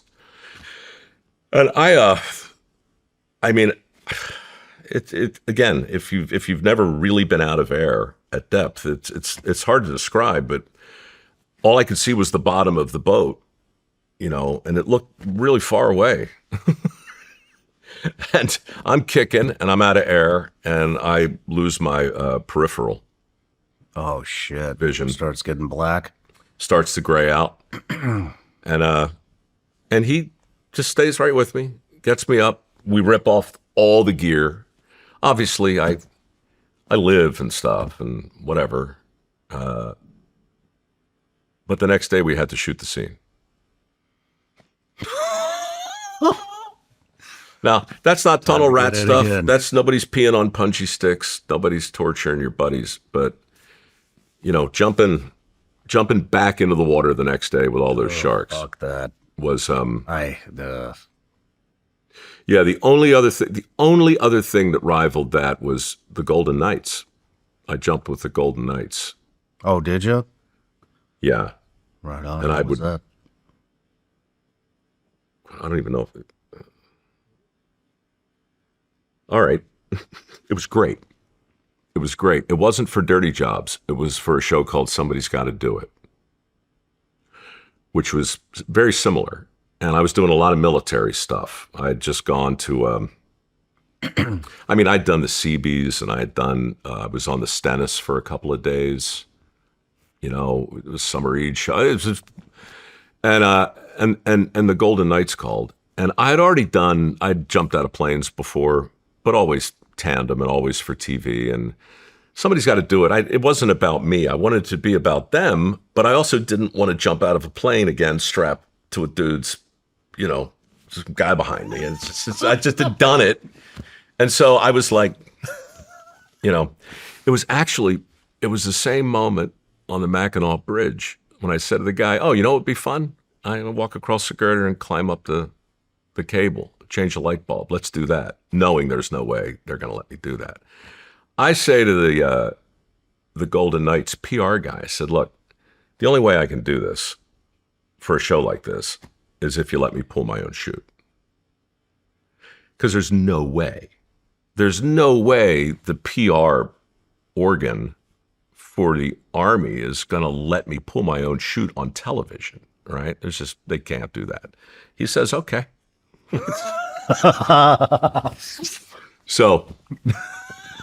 So I go to Fort Bragg, and I mean, I'm so in my head with this thing. These guys are amazing. I work with the chute packers. I meet all the guys. We do a tandem jump because you have to do it. But the point of the story is to follow me through an accelerated free fall training, right? Which they can do in 8 hours. Apparently, I didn't know. Who the hell knew that? I sure as hell didn't. I didn't know it Until just now. I didn't know it.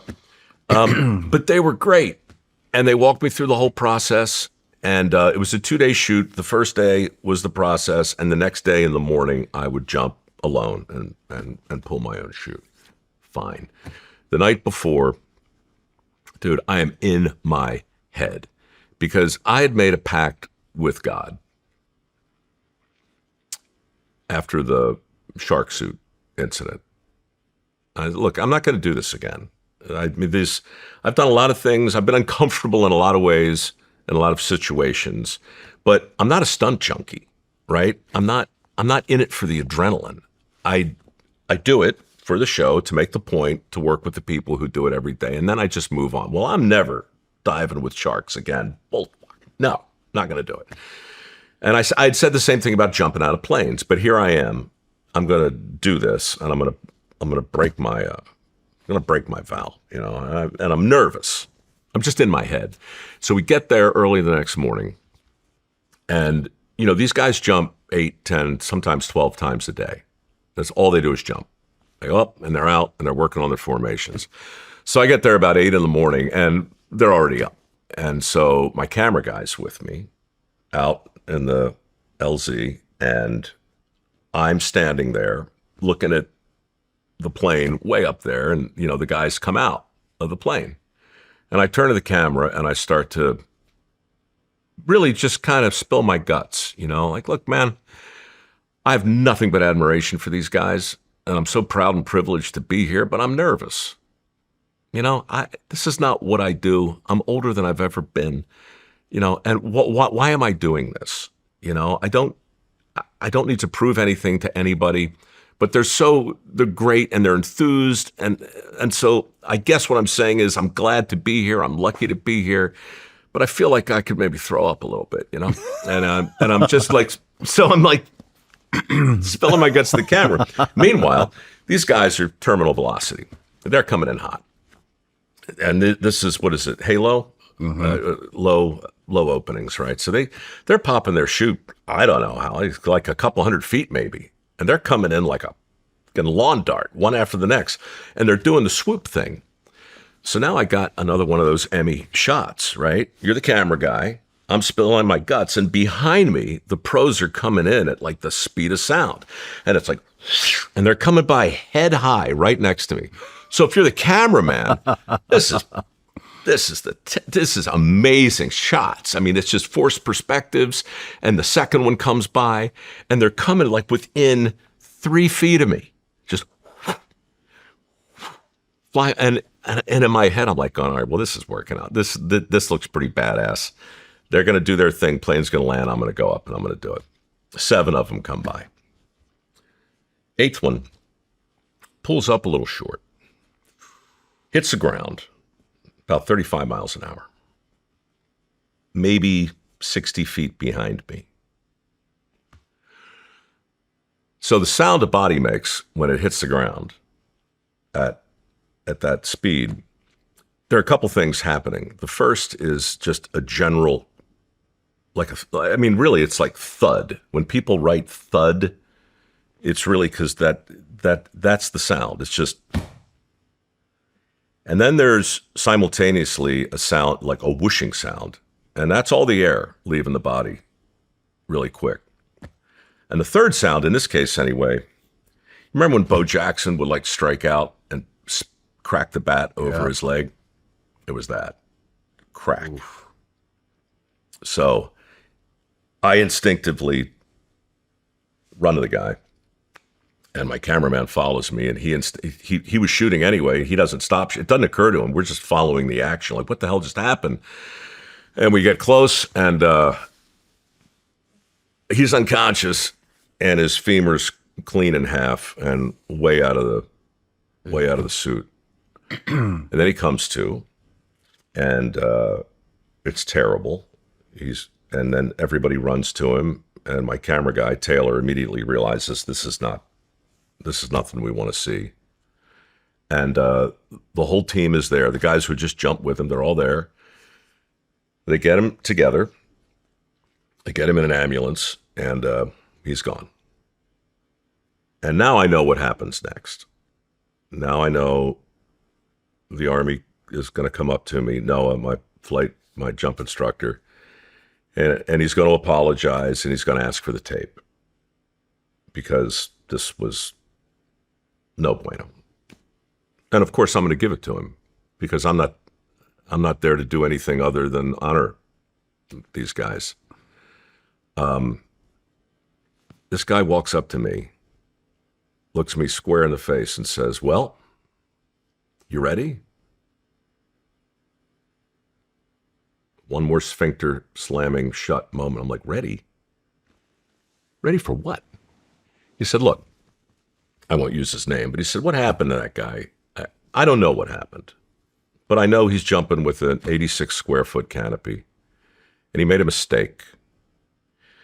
Your canopy's 170 square feet. You're going to float to the ground like a butterfly, and I'm going to be right with you. I'm not going to touch you, but I'm going to be a few feet from you when you come out of that plane.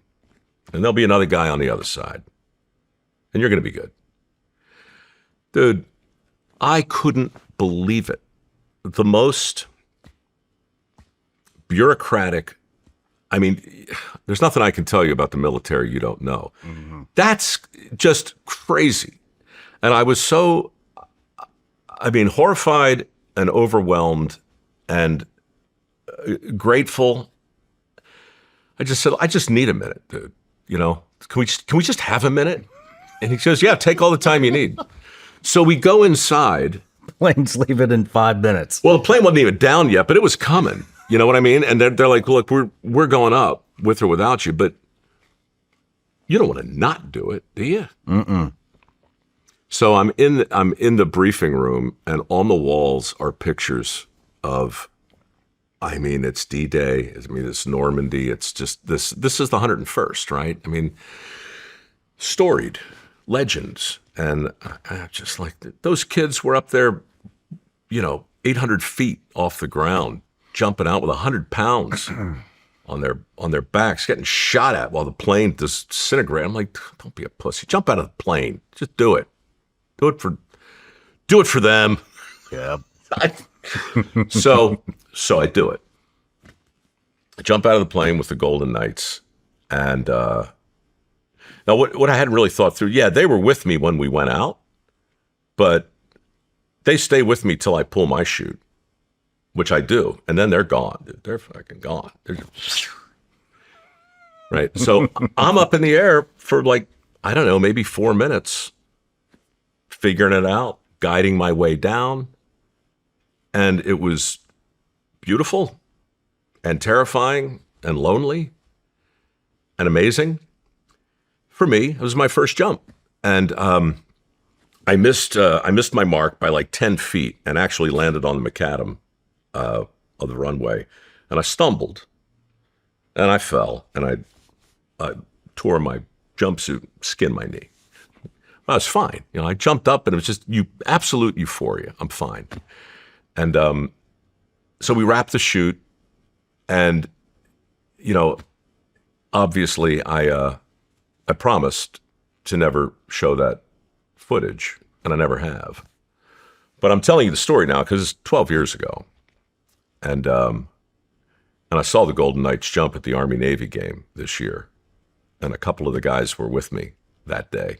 No shit. Saw them on the 50-yard line at Baltimore Stadium, where I think Navy beat Army this year by like 1 point.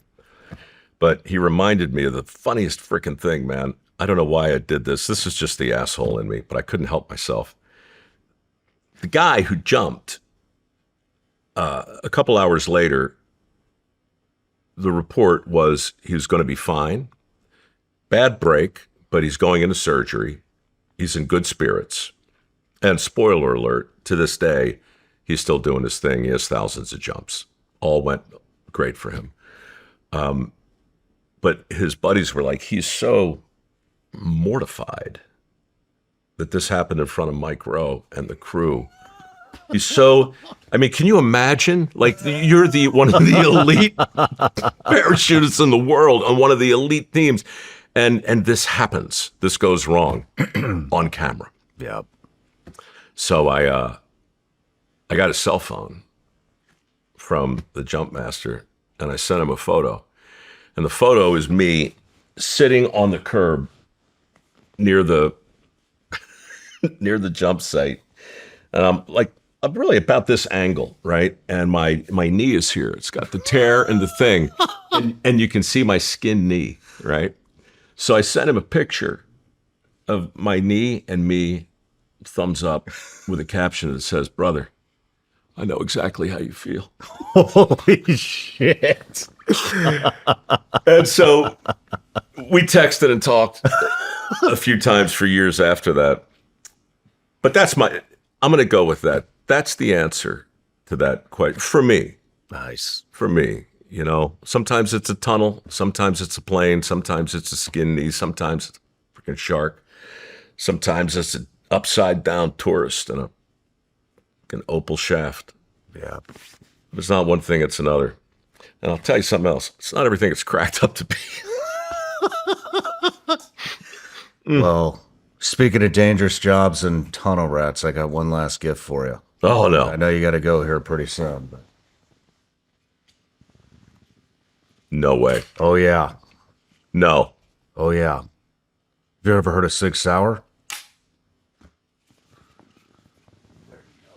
What the? So Shawn? That is some tunnel rat shit right there. Holy crap, dude. With the suppressor? That is the Sig Sauer 365 macro with Sig Sauer light. Holds 17 rounds plus one in the pipe. It's got the new Sig red dot and Sig Sauer suppressor that's from Silencer Shop. And so I got a buddy over at Sig. His name's Jason, and a friend at Silencer Shop too. And I don't even know what to say, dude. they thought you might like that. Wait a minute. You gave Micro a macro? That's right. Wait a minute. Who specifically is responsible for this? Who gave this to you? Well, I guess ultimately it's me. I got lots of shit on my walls too, dude. I've gotten many gifts. This is the best story I'm ever going to have in the future is going to be the day I tried to get through security at the airport with this. It's going to be amazing. That would be a good story. Fortunately, we're going to send it to you. With 14 rounds? 17. 17? We'll leave one out of the pipe, though. Probably for the best. Yeah. My UPS guy is not totally trustworthy. He's not qualified for that delivery. Huh? Dude, I'm so honored. We God, I should not say this out loud, but we have such a coyote problem. Let me know if you need some help with that. Or do we? Oh man. What happens now? What do we do? How long have we been talking, by the way? Well, it is now 2:42. Is that normal? It feels normal for this. We could go a lot longer. At this point, I figure I talk another hour. Maybe I get a flamethrower. Let me see what I can work out. No. No, look, I remember the first time I was on Rogan, I told him, obviously nothing he didn't already know, but you can get a sense of somebody in a half hour. You can maybe get to know them in an hour, but truth doesn't really come out till around hour 3. And I think maybe that's why Kamala didn't come on. Well, I don't know. But if you're a handler and you're trying to get somebody elected, look, my own partner is nervous as hell that I'm here right now mouthing off for 3 hours. She's like, what the hell are you going to talk about? Like, I don't know. But I do know that the only thing worth a damn today that's truly for sale is what we're doing right now. It's not the news. It can't be. It can't be, man. yeah. It can't be the packaged, focus grouped thing. It can't. Doesn't work anymore. You know what focus groups do? They get rid of the really, really bad ideas and the really great ones. And they leave you with the soft, squishy middle, which is why most music sounds the same. Most reality TV shows look the same. Most newscasts are the same. You better keep doing what you're doing, whatever that is. You too. And thank you. That means a hell of a lot. Thank you. What other country? In what other country could a guy sit down for 3 hours, give him a bottle of whiskey he won't drink, a knife he probably doesn't need, and have the favor returned with a Sig Sauer? Are you telling me you like the Sig better than the gummy bears? I'm saying I'm going to eat, as soon as I get this Sig delivered, I'm going to eat all the gummy bears at once and go out and introduce myself to those coyotes and see what happens. Send pictures. Yeah, from jail. Mike, it was an honor, man. I enjoyed every minute of it. Me too. Really.